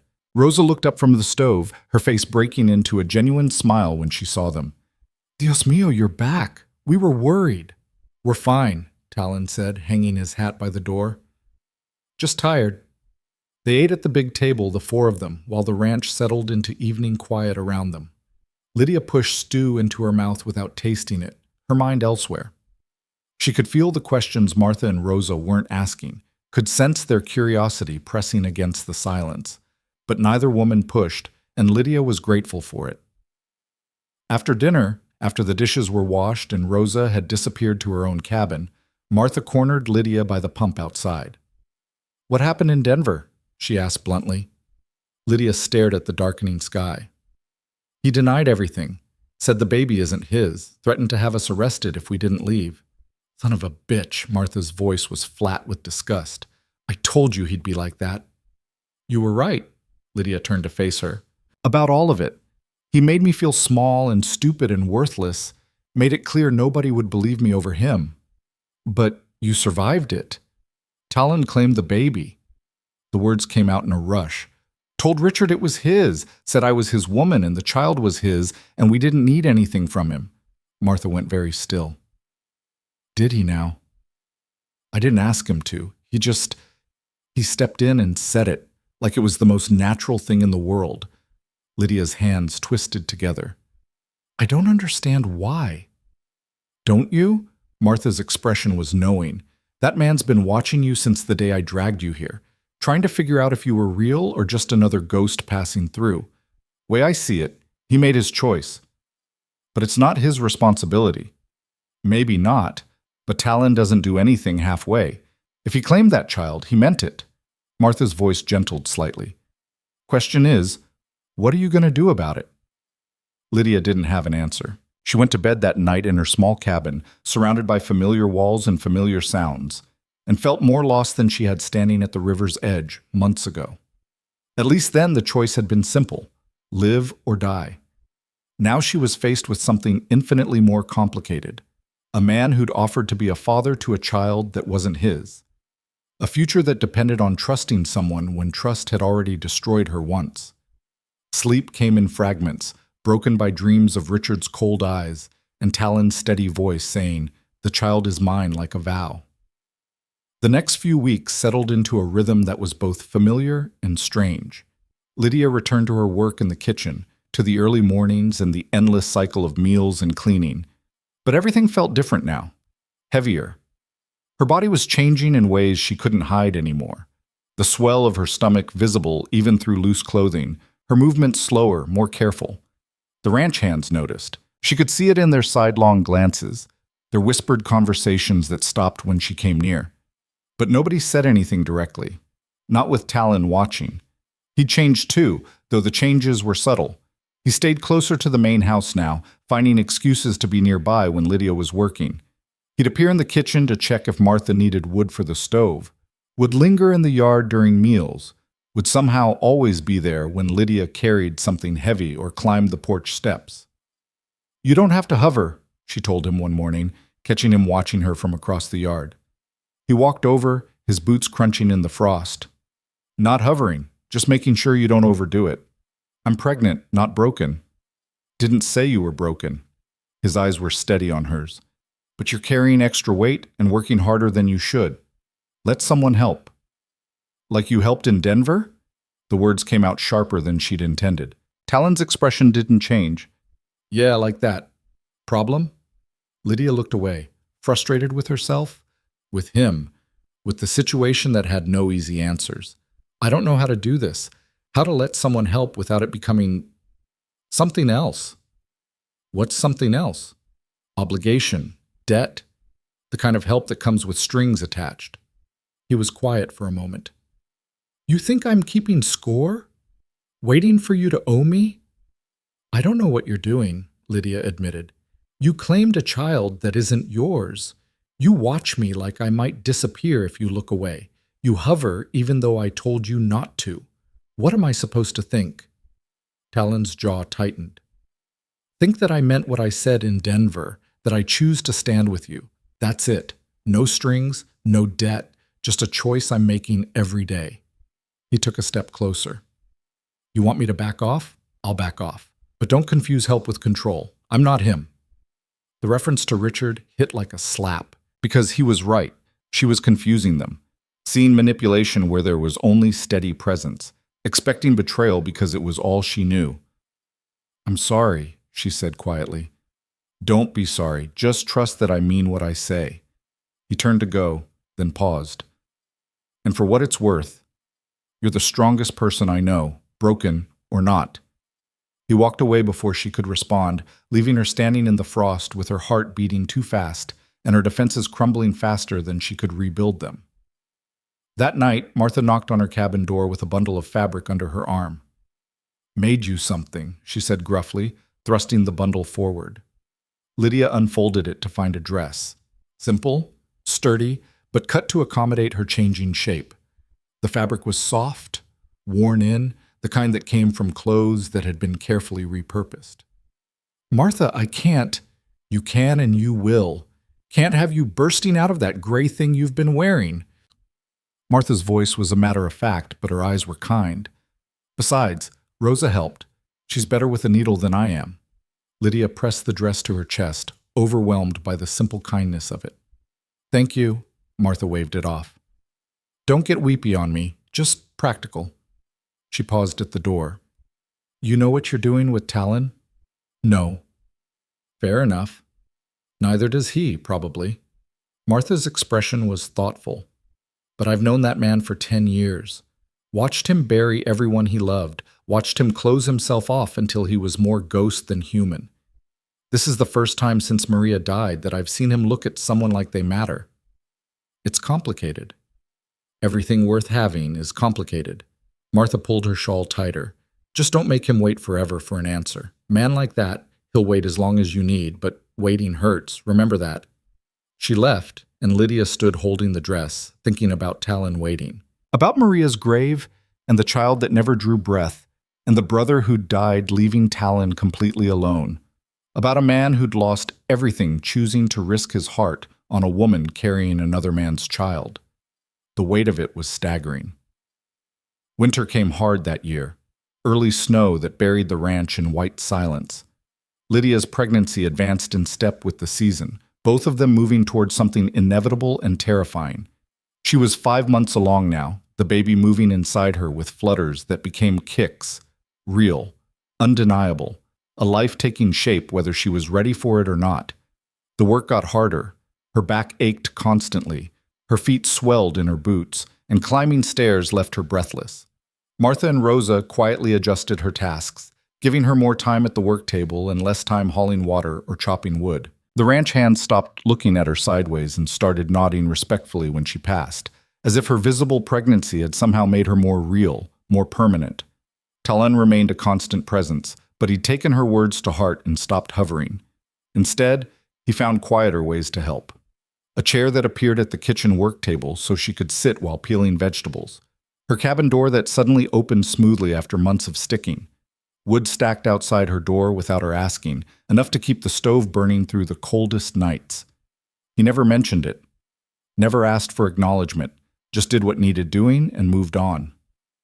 One evening in early December, Lydia found him in the barn, working on a piece of furniture by lamplight.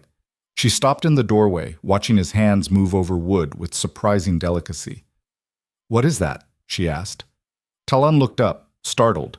He clearly hadn't heard her approach. "Cradle." The word hit her in the chest. She moved closer, seeing it clearly now, the curved rockers, the slatted sides, the careful joints that spoke of hours of work. It was beautiful in its simplicity, made from pine that had been sanded smooth and oiled until it glowed. "For the baby?" Talon said, as if it wasn't obvious. "Thought you'd need one." Lydia's throat closed. She reached out, running her fingers over the wood, feeling the care in every smooth surface. "You made this?" "Yeah, been working on it at night." He set down his tools. "Still needs a few more coats of oil, but it's solid, safe." "Talon?" She didn't know how to finish the sentence, how to articulate what this meant, this tangible proof that he saw her child as real, as worth preparing for. "You don't have to say anything." He turned back to the cradle, running his hand along the rail. "Just wanted you to know someone's thinking ahead. Someone's making sure this baby has what it needs." Lydia watched him in the lamplight. This man who'd lost his own child and was now building a cradle for hers, and felt something crack open in her chest. Not just gratitude, something deeper, something that terrified her with its intensity. "Why are you doing this?" she asked softly. Talon was quiet for a long moment. "Because I couldn't save my son. Couldn't do anything but stand there and watch Maria die and know our child was dying with her. Couldn't build him a cradle or hold him or tell him he was wanted." His voice was rough, controlled. "This baby, your baby, it gets to live, gets to have a chance, and I can help with that. Can make sure it's safe and protected and knows from day one that someone chose to stand for it, even though it's not yours. Doesn't matter whose blood it carries." He looked at her directly. "What matters is who shows up, who stays, who chooses to be there when it would be easier to walk away." The words resonated in Lydia's bones, because wasn't that what he'd been doing since Denver? Showing up, staying, choosing her and the child she carried over and over in 100 small ways that added up to something she was afraid to name. "I don't know how to let you do this," she admitted. "Then learn." His expression was gentle but firm. "Learn to accept help. Learn to trust that not everyone who offers kindness is trying to control you. Learn that sometimes people just want to stand beside you because that's where they choose to be." Lydia's hand drifted to her stomach, feeling the baby move, a strong kick against her palm.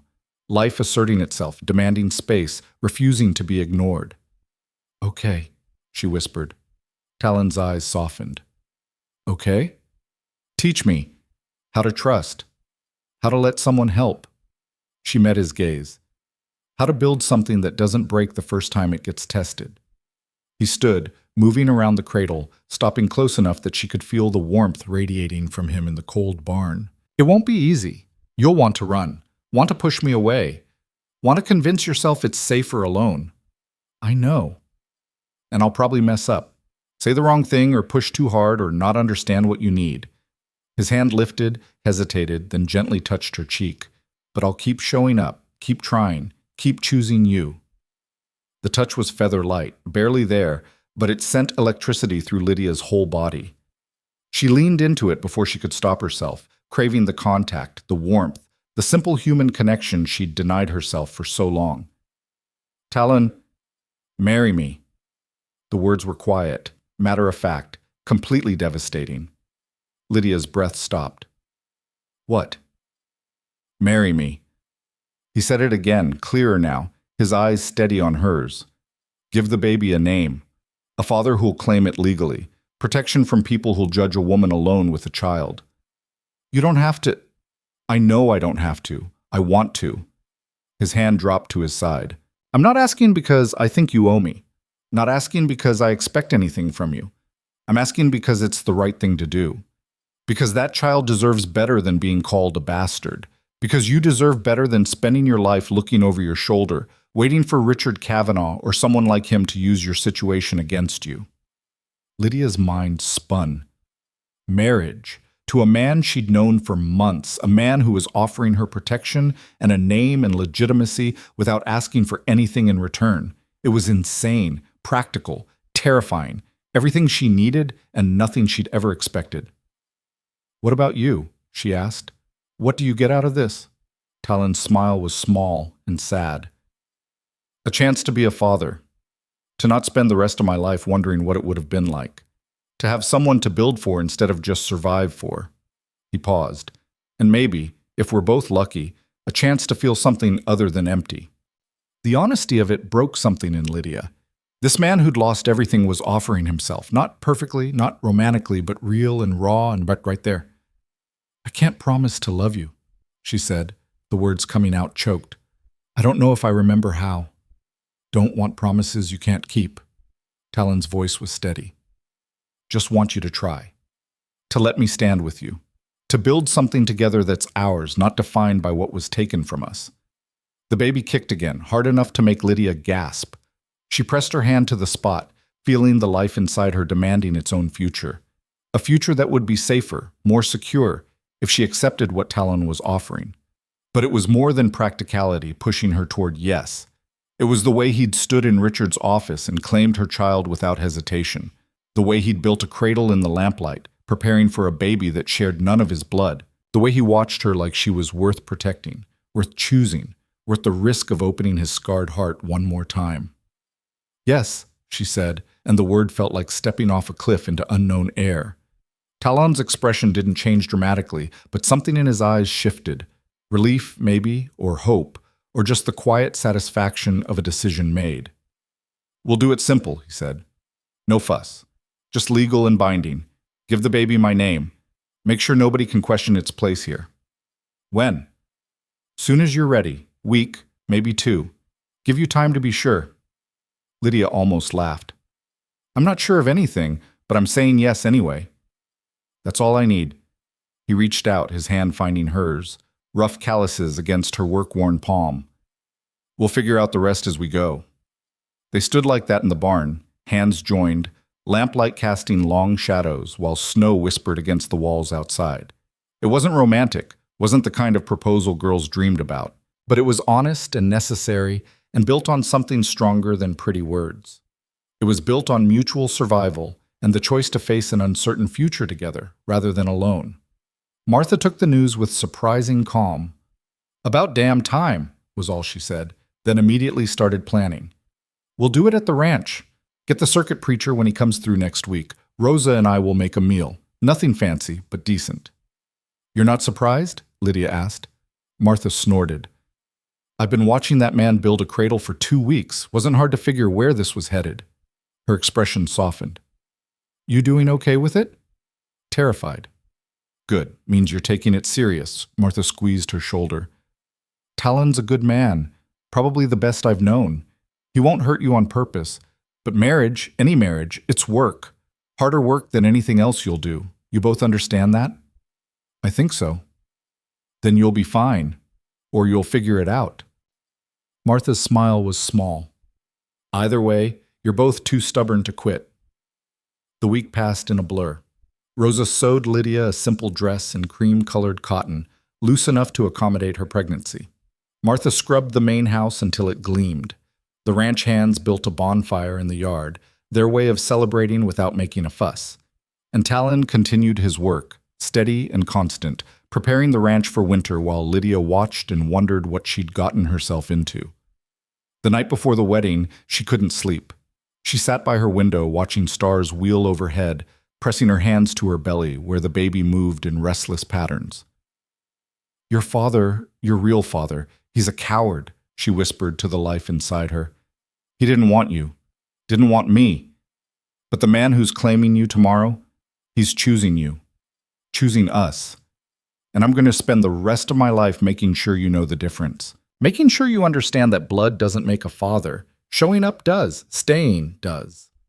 The baby kicked, as if in agreement. Morning came cold and clear, the kind of winter day where the sky was so blue it hurt to look at.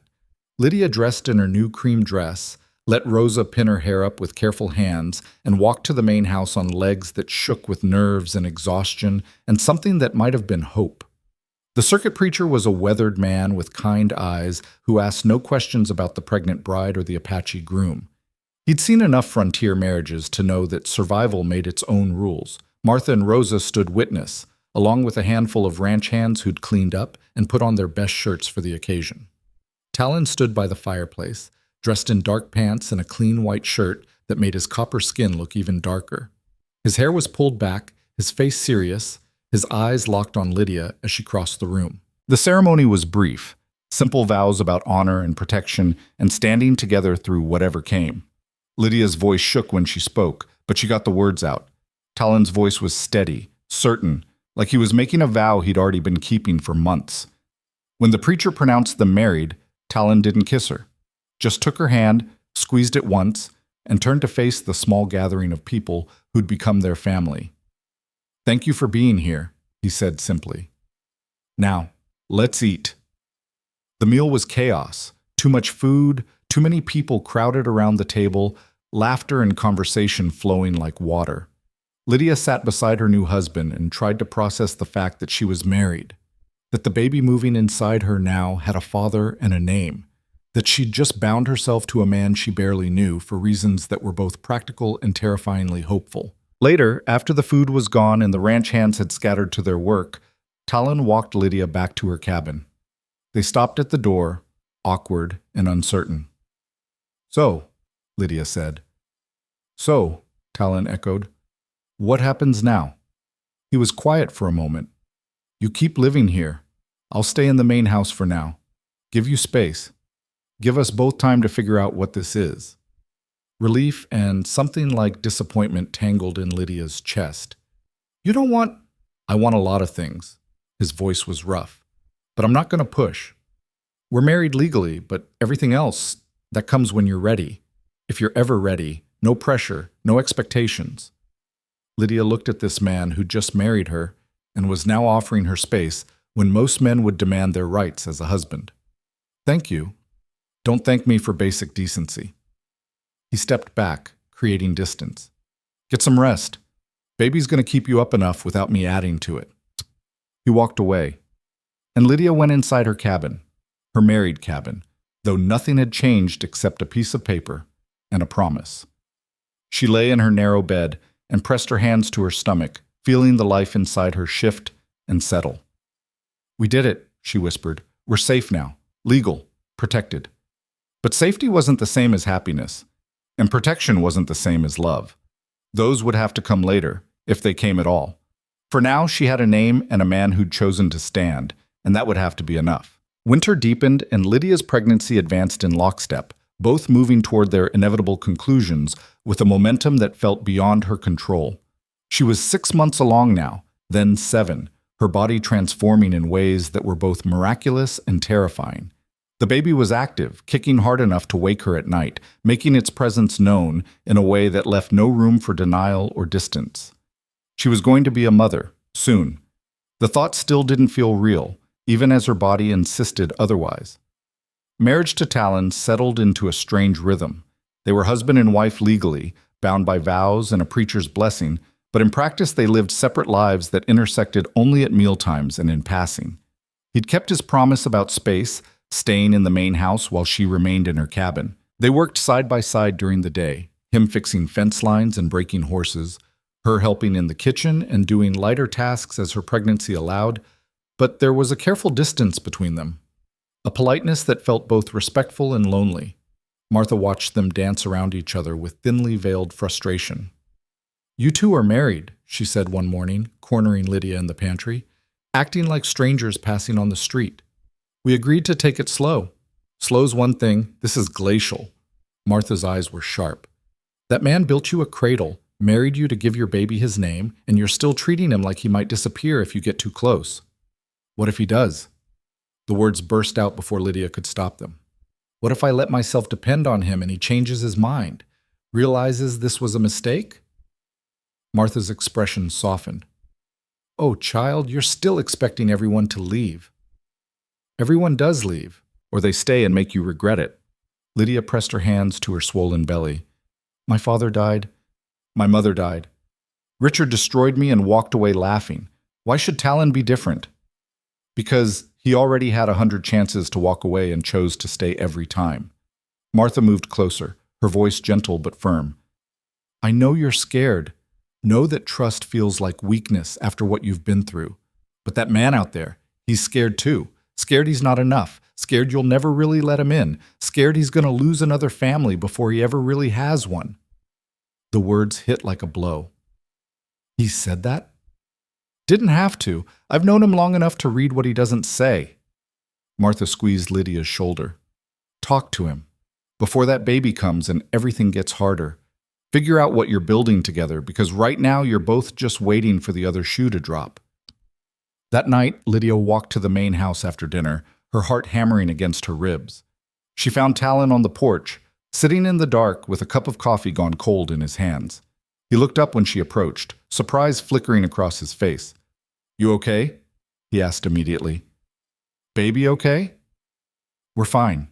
She lowered herself into the chair beside him, her movements awkward with her bulk. "I wanted to talk." Tension radiated from him. "About what?" "About us, this marriage, what we're doing." She took a breath. "Martha says we're acting like strangers." Martha's got opinions about everything. She's not wrong, though. Lydia turned to face him. "We're married, but we're not. We live on the same ranch, but in different worlds. And I don't know how to bridge that gap because I'm terrified of getting it wrong." Talon was quiet for a long moment. "What do you want, Lydia?" The question was simple but loaded with complexity. What did she want? Safety, which she had. A name for her child, which was secured. But underneath those practical things was something messier, something she was afraid to name. "I want to stop being so afraid," she said finally. "Afraid that you'll leave. Afraid that this is temporary. Afraid that I'm going to wake up one day and find out this was all some elaborate setup for another betrayal." "I'm not him." Talon's voice was rough. "I'm not Richard. I'm not going to sweet-talk you and steal what's yours and walk away. That's not who I am." "I know that. Logically, I know that." She pressed her hands together. "But knowing and feeling are different things. And I feel like I'm waiting for the other shoe to drop. Waiting for you to realize you made a mistake marrying a woman carrying another man's child." Talon set down his cup and turned to face her fully. "You think I didn't know what I was signing up for? You think I woke up one morning and suddenly realized there was a baby involved?" His eyes were intense in the darkness. "I made a choice. In Denver, when I claimed that child. Again, when I asked you to marry me. I chose this. Chose you. And I'm still choosing it every single day." "Why?" The word came out broken. "Why would you choose this? Choose me?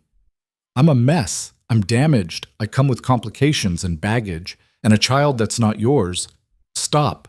His hand reached out, catching hers, holding it firm. Stop tearing yourself down. You survived something that would have broken most people. You stood up when it would have been easier to stay down. You're carrying a child you didn't plan and building a life from scratch, and doing it all while dealing with fear and uncertainty and the weight of what that bastard did to you. His grip tightened. That's not damaged. That's strong. Stronger than I was when I lost Maria. Lydia's throat closed. You think I'm strong? I know you are. His thumb brushed across her knuckles. And I chose you because when I look at you, I see someone worth standing beside. Someone who makes me want to be more than just a man going through the motions. Someone who reminds me that life can be about building instead of just surviving. The words cracked something open in Lydia's chest. She'd spent so long seeing herself through Richard's eyes, foolish, naive, worthless, that she'd forgotten what it felt like to be seen differently, to be seen as someone with value beyond what could be taken. I don't know how to do this, she whispered. How to be married to you. How to let you close without panicking. Then we learn together. Talon's voice was steady. No pressure, no expectations. Just two people trying to build something that doesn't break the first time it gets tested. What if I can't give you what you need? What if I'm too broken to... You're not broken. He said it with such certainty that she almost believed him. You're healing. There's a difference. And healing takes time, takes patience. I've got both. Lydia looked at their joined hands, his dark skin against her pale fingers, and felt something shift inside her. Not love, not yet, but the possibility of it. The fragile beginning of trust that maybe, just maybe, this man meant what he said. Okay, she said quietly. Okay. Teach me how to trust, how to believe this is real. She met his eyes. How to be your wife instead of just someone you married out of duty. Talon's expression softened in ways she'd never seen before. It was never just duty. Maybe it started that way, but somewhere along the line it became more. Became wanting you safe and happy and whole. Became wanting to build a life with you, not just protect you from the world. The admission hung between them, vulnerable and raw. I'm scared, Lydia admitted. Me too. His honesty was brutal and clean. Scared I'm not enough. Scared you'll never really trust me. Scared I'm gonna fail you and the baby the way I failed Maria. You didn't fail Maria. Feels like I did. Every single day. His voice cracked slightly. She died and I couldn't stop it. Our son died and I never even got to hold him. And now I've got another chance and I'm terrified I'm gonna screw it up. Lydia squeezed his hand, the only comfort she knew how to offer. We're both terrified then. Both carrying ghosts. Both trying to build something from broken pieces. Yeah. He looked at her, and his eyes were full of everything he couldn't say. But maybe that's okay. Maybe broken pieces can still fit together if you're careful enough. They sat like that on the porch, hands joined, while stars wheeled overhead and the ranch settled into winter quiet around them. It wasn't a grand romantic moment, but it was honest, real, the beginning of something that might eventually become love. The baby kicked hard, and Lydia gasped. You okay? Talon asked immediately. Just active tonight. She guided his hand to her stomach, pressing it where the baby was moving. Feel that? His whole body went still when the baby kicked against his palm. Lydia watched emotions cycle across his face, wonder, pain, hope, fear, all tangled up together. When he spoke, his voice was barely audible. That's real. That's a person in there.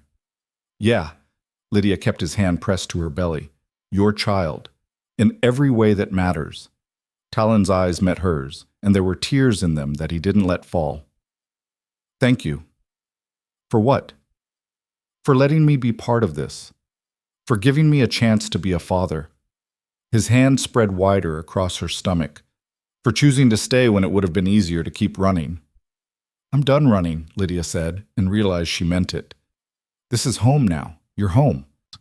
The words were barely out before Talon pulled her closer, his arms wrapping around her as much as her belly would allow.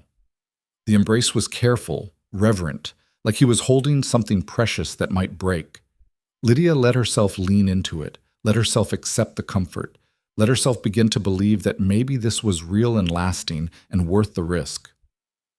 We're going to be okay, Talon said against her hair. All three of us. Whatever comes, we'll face it together. Lydia pressed closer, feeling the solid warmth of him, the steady beat of his heart. Promise? Promise. The 8th month brought complications. Lydia woke one morning to cramping pain that stole her breath. Not contractions, too early for that, but something wrong enough that Rosa took one look at her pale face and sent for the doctor in town. He came that afternoon, examined her with gentle hands, and delivered news that made Lydia's heart stop. Baby's positioned wrong, breech. Not dangerous yet, but it could be if it stays that way. The doctor was an older man, weathered and honest. You'll need to take it easy. No heavy work, bed rest when you can, and if you start bleeding or the pain gets worse, you send for me immediately. After he left, Lydia sat on her bed and tried not to panic. Breech, complicated birth, danger to her and the baby both. All the fears she'd been pushing down came roaring back. What if something went wrong? What if she lost the baby? What if this entire impossible situation ended in tragedy like Maria's had? Talon found her there an hour later, her face in her hands, shoulders shaking. Hey. He knelt in front of her, his hands on her knees. Talk to me. The baby's breech. Could be dangerous. We might. She couldn't finish the sentence. We might face complications. Might need help. Might have to be careful. Talon's voice was steady, even as his eyes showed his fear. But we're going to do everything right. Follow the doctor's orders. Keep you safe. Keep the baby safe. What if it's not enough? Lydia looked at him through tears. What if I lose this baby? What if I can't? Then we'll face that if it happens. But right now, today, you and the baby are okay. We're going to focus on that, on doing everything we can to keep you both healthy. His hands tightened on her knees. I'm not going to let you go through this alone. Whatever happens, I'm right here. The fear didn't disappear, but his presence made it bearable. Over the following weeks, Talon became her shadow in ways that went beyond his earlier careful hovering. He moved into the cabin, sleeping on the floor near the stove so he could hear if she needed anything in the night. He took over all her heavy tasks, insisting she rest even when she felt restless. He brought her meals, helped her to the privy when walking became difficult, sat with her during the long hours when fear made sleep impossible. You don't have to do this, Lydia said one night, watching him settle onto his bedroll by the stove. Yeah, I do. He adjusted the blanket. You're my wife. That baby's my child. This is exactly where I'm supposed to be. Something in Lydia's chest cracked open at that, at the simple certainty in his voice, the way he'd stopped qualifying his commitment with maybes and probablys. He was all in, had been all in since Denver, maybe longer, and she was finally starting to believe it. Talon? Yeah? I'm glad you're here. His smile was soft in the firelight. Me too. The 9th month arrived with February cold and the baby's still breech. The doctor came weekly now, checking Lydia's condition, trying gentle manipulations to turn the baby that never quite worked. Each visit brought the same grim assessment. If the baby didn't turn, the birth would be complicated. Dangerous. Not impossible, but risky. Lydia watched Talon's face during these visits, saw the fear he was trying to hide, the way his hands would clench when the doctor used words like hemorrhage and distress. He was reliving Maria's death with every medical update, facing his worst nightmare all over again. I'm not her, Lydia told him one evening. I'm not Maria. What happened to her doesn't have to happen to me. I know. But his eyes said he was terrified anyway.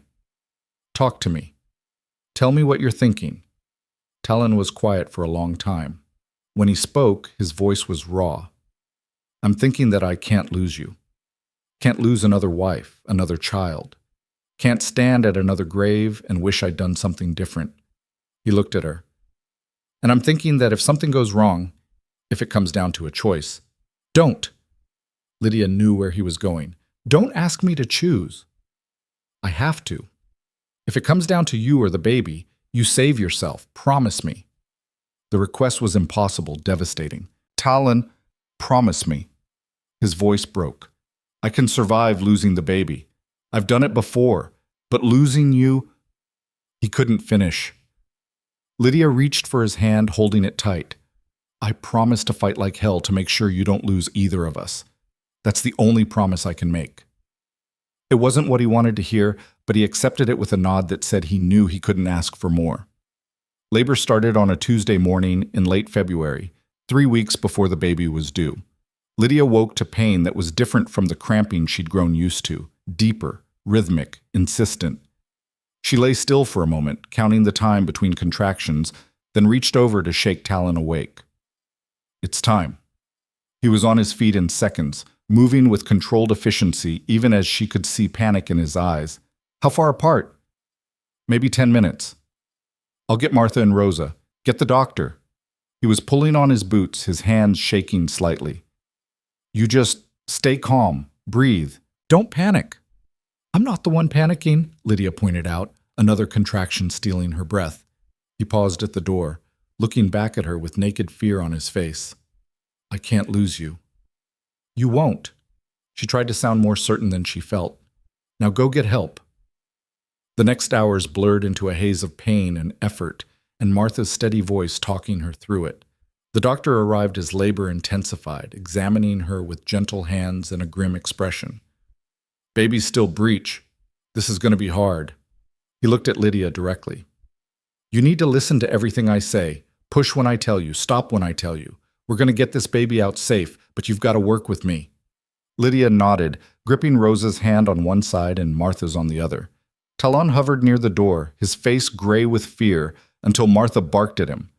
Either come hold your wife's hand or get out. You're no use standing there looking like death. He moved to Lydia's side immediately, taking her hand, pressing his forehead to hers. I'm here, right here, not going anywhere. The birth was brutal. Hours of pushing and pain and the doctor's increasingly concerned instructions. The baby wouldn't come, stuck in a position that made every contraction agony without bringing them closer to delivery. Lydia felt her strength fading, felt the edges of her vision going dark, heard the doctor's voice getting more urgent. One more push, Lydia. Big one. Everything you've got. She didn't have anything left. Her body was done, her mind was fuzzing out, and she could hear Talon's voice somewhere above her, breaking as he begged her to stay with him, to keep fighting, to not leave him alone. So she pushed. Because he'd asked her to promise to fight like hell, and she'd never broken a promise in her life. The baby came in a rush of pain and pressure, and then suddenly there was a sound, a thin, reedy cry that grew stronger, louder, filling the cabin with noise that meant life. It's a boy, the doctor said, and his voice was thick with relief.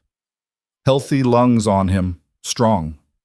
Lydia collapsed back against the pillows, barely conscious, while the doctor worked to deliver the afterbirth and make sure she wasn't bleeding too heavily. She heard him talking to Martha in low tones, heard the words, lost a lot of blood, and watch her close, but it all seemed distant and unimportant compared to the sound of her son crying. Let me see him, she managed. Rosa brought the baby over, wrapped in a clean blanket, his face red and scrunched with outrage at being born. Lydia reached out with shaking hands, and when they placed him in her arms, the world narrowed to just him, this tiny, impossible person who'd fought his way into the world against all odds. Hey, she whispered. Hey, little one, we made it. The baby quieted at her voice, his dark eyes trying to focus on her face. He was beautiful in the way all newborns were, wrinkled and strange and absolutely perfect. Lydia looked up to find Talon standing beside the bed, tears streaming down his face as he stared at the child in her arms. You want to hold him? She asked softly. Talon's hands shook as he reached out, as Rosa helped him support the baby's head, as the weight of new life settled into his arms. He stood frozen, staring down at the boy with an expression that cycled through wonder and grief and overwhelming love. He's real, Talon whispered. He's here. He's alive. He's yours, Lydia said, in every way that matters. Talon's face crumpled. He sank into the chair beside the bed, cradling the baby against his chest, and wept.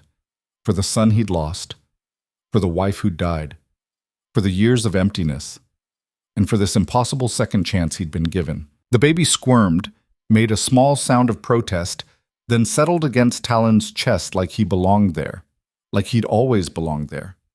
What do we name him? Martha asked from the doorway, her voice gruff with emotion. Lydia looked at Talon. They'd talked about names in abstract ways, but never settled on anything. Now, watching him hold their son with such reverence, she knew what the name should be. Samuel, she said. Samuel Redhawk. Talon's eyes met hers, questioning. It means heard by the universe, Lydia explained. Seems fitting for a child who fought to be here, who was wanted even when the world said he shouldn't be. Samuel, Talon repeated, testing the name. He looked down at the baby. Samuel Redhawk, my son. The words were a vow, a claim, a promise that this child would never doubt who his father was. The doctor finished his work and gave strict instructions about rest and recovery. Lydia had lost a lot of blood, was weak, and needed time to heal. Martha and Rosa organized a rotation to help with the baby during the night, but Talon refused to leave. He stayed in the cabin, sleeping in snatches, changing diapers with awkward but determined hands, bringing Samuel to Lydia when the baby needed to nurse. In the quiet hours before dawn, Lydia would wake to find Talon sitting in the rocking chair with Samuel in his arms, speaking to the baby in low tones. Your mother's the strongest person I know, she heard him say one morning. She survived things that would have broken most people, stood up when it would have been easier to stay down, and she fought like hell to bring you into this world safe. His voice was thick with emotion. You're going to grow up knowing you were wanted, that your father, me, I chose you before you were even born, that your mother loved you enough to face her worst fears, and you're going to grow up strong and good and nothing like the man whose blood you carry. Lydia's eyes filled with tears. She stayed quiet, letting Talon have this moment with their son, letting him speak the truths he needed to say. I lost a child once, Talon continued, lost him before he could even draw breath, lost his mother too. And I thought that was it, thought I'd never get another chance at family. But your mother, she gave me that chance, gave me you. And I'm going to spend every day making sure you both know what that means to me. The baby made a small sound and Talon's voice gentled. Yeah, I know. Big feelings for such a small person. But you'll understand someday. When you're older and you hear the whole story, how your mother stood at a river ready to die, how I pulled her back from that edge without even knowing I was doing it, how we built something from nothing because we were both too stubborn to quit, you'll understand. Lydia wiped her eyes, her heart so full it ached. This man who'd married her out of duty had become something more, a partner, a father, someone who'd chosen to stand even when standing was the hardest thing in the world. Recovery was slow. Lydia's body had been through trauma, and healing took weeks of rest and careful movement. Talon took over running the household with Martha and Rosa's help, managing the ranch during the day and caring for Lydia and Samuel at night. He learned to swaddle the baby, to calm him when he cried, to change diapers without flinching. He learned the rhythm of newborn life, the endless feeding cycles, the sleepless nights, the tiny victories when Samuel slept for 3 hours straight. And somewhere in the exhaustion and chaos, something shifted between Lydia and Talon. The careful distance dissolved. They became partners in the truest sense, working together to care for their son, falling into bed exhausted but together, waking to crying and dealing with it as a team. One night, 6 weeks after Samuel's birth, Lydia woke to find the space beside her empty. She heard voices from across the room, Talon talking softly to the baby who was fussing despite being fed and changed. I know, little man. The world's too big and you're too small and nothing makes sense yet. His voice was patient, gentle. But you've got a mother who loves you and a father who chose you and a whole ranch of people who will protect you. That's more than most people get. You're good at that, Lydia said softly. Talon turned, Samuel against his shoulder. Thought you were sleeping. Hard to sleep when my husband's having deep conversations with our 6-week-old. She sat up slowly, still careful with her healing body. Come here. He crossed to the bed, settling beside her with Samuel between them. The baby's fussing had quieted to small hiccups, his eyes already drooping closed. He looks like you, Talon said quietly. He looks like himself. Lydia touched Samuel's tiny hand, marveling at the perfect fingernails. But yeah, he's got my nose. Poor kid. Nothing wrong with your nose. Talon, she paused, gathering courage. I need to tell you something. His expression grew guarded. What? I love you. The words came out simple and true. I don't know when it happened exactly. Maybe it was watching you build a cradle for a child that wasn't yours. Maybe it was the way you stood up to Richard. Maybe it was every single time you showed up when I expected you to leave. She met his eyes. But somewhere along the way, this stopped being just a practical arrangement and became real, became love. Talon's eyes filled with tears he didn't try to hide. You sure? I'm sure. Lydia reached up, touching his face. You're the best man I've ever known, the best father Samuel could have, and I'm done being scared of that. He kissed her then, careful and gentle, and full of everything they'd both been too afraid to say. Samuel squirmed between them, protesting the disturbance, and they broke apart laughing. Guess he's not ready for his parents to be romantic, Talon said. He'll get used to it. Lydia settled back against the pillows, Talon's arm around her shoulders, Samuel safe between them. This is real, right? This is happening? Yeah. Talon pressed a kiss to her hair. This is real. This is home. This is family. Spring came slowly to Montana territory, melting snow revealing brown grass that would green up in time. Lydia stood on the porch of the main house. She and Talon had moved in together a month ago, making the cabin storage and claiming the larger bedroom for their growing family, with Samuel in her arms. He was 3 months old now, starting to smile and coo and recognize faces, growing strong and healthy despite his complicated entry into the world. Behind her, she heard Talon's footsteps on the wood floor. You okay out here? He asked, wrapping his arms around them both. Just thinking. Lydia leaned back against him. About the river. She felt him tense. Yeah? I stood there ready to die. Thought I had nothing left, nowhere to go. Thought ending it was the only choice that made sense. She looked down at Samuel, who was watching the mountains with solemn eyes. And now look at me. I've got a son, a husband, a home, a life I never thought I'd have. You built this, Talon said quietly. You survived when it would have been easier to quit. You chose to stand, to fight, to believe there might be something on the other side of the pain. We built it, Lydia corrected. Together. You and me and everyone on this ranch who refused to let me disappear. Samuel made a happy sound, reaching for the sky with chubby fists. Talon laughed, the sound rich and full, so different from the broken man Lydia had first met months ago. What are you thinking about? She asked. How I used to think I was cursed. That everyone I loved would die and I'd end up alone. He tightened his arms around them. But standing here with you, with our son, looking out at land we'll build on together, I'm thinking maybe I was wrong. Maybe I wasn't cursed.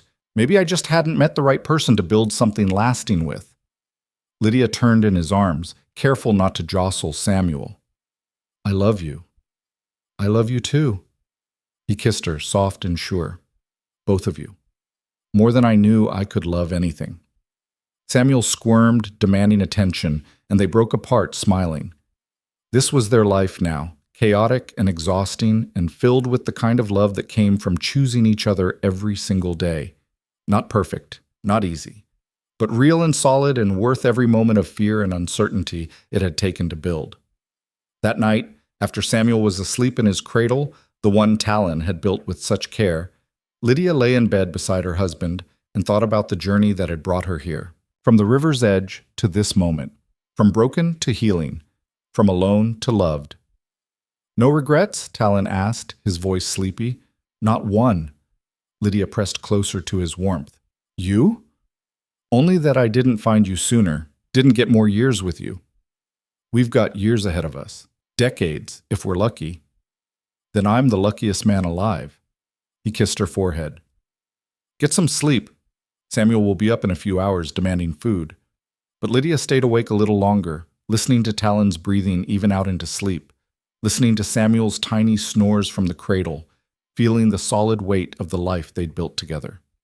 She thought about the river one last time, the cold water, the roar that had promised oblivion, the moment when Martha's hands had yanked her back from the edge. She'd been so certain that day that death was the only answer, that there was nothing left worth living for. She'd been wrong. there had been this impossible, beautiful, terrifyingly real life waiting on the other side of survival. A man who'd chosen to stand beside her. A child who'd fought to be born. A home that had taken broken pieces and made them into something whole. The river didn't call to her anymore. It had tried to take her, but she'd refused. Had chosen to live instead of disappear. Had chosen to fight and build and believe that maybe, just maybe, there was something worth staying for. And here, in the dark with her family sleeping around her and the vast Montana sky wheeling overhead, Lydia knew with absolute certainty that she'd made the right choice. She'd found home. Not in a place, but in the people who'd refused to let her go. In the man who'd claimed a child that wasn't his. In the son who'd made her a mother. In the work and the land and the quiet mornings and the chaotic nights and every single moment in between. This was home. And she was never leaving again. Outside, the wind moved through the grass, carrying the scent of sage and new growth. The mountains stood silent and eternal against the stars. And on the porch rail, the cradle sat waiting, a symbol of everything they'd built, everything they'd survived, everything they'd chosen to become. A family. Imperfect and scarred and absolutely whole. Lydia closed her eyes and let herself drift toward sleep, Talon's arm heavy across her waist, Samuel's breathing a counterpoint to the night. She didn't dream of rivers anymore.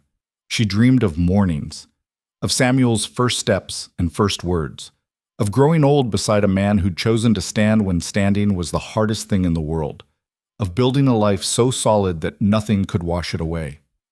And when she woke to dawn light and Samuel's hungry cries, when Talon stirred beside her and reached for their son with practiced hands, when the ranch came alive around them with the sounds of another day beginning, Lydia smiled. This was real. This was lasting. This was everything the river had tried to steal and everything she'd fought to keep. Home.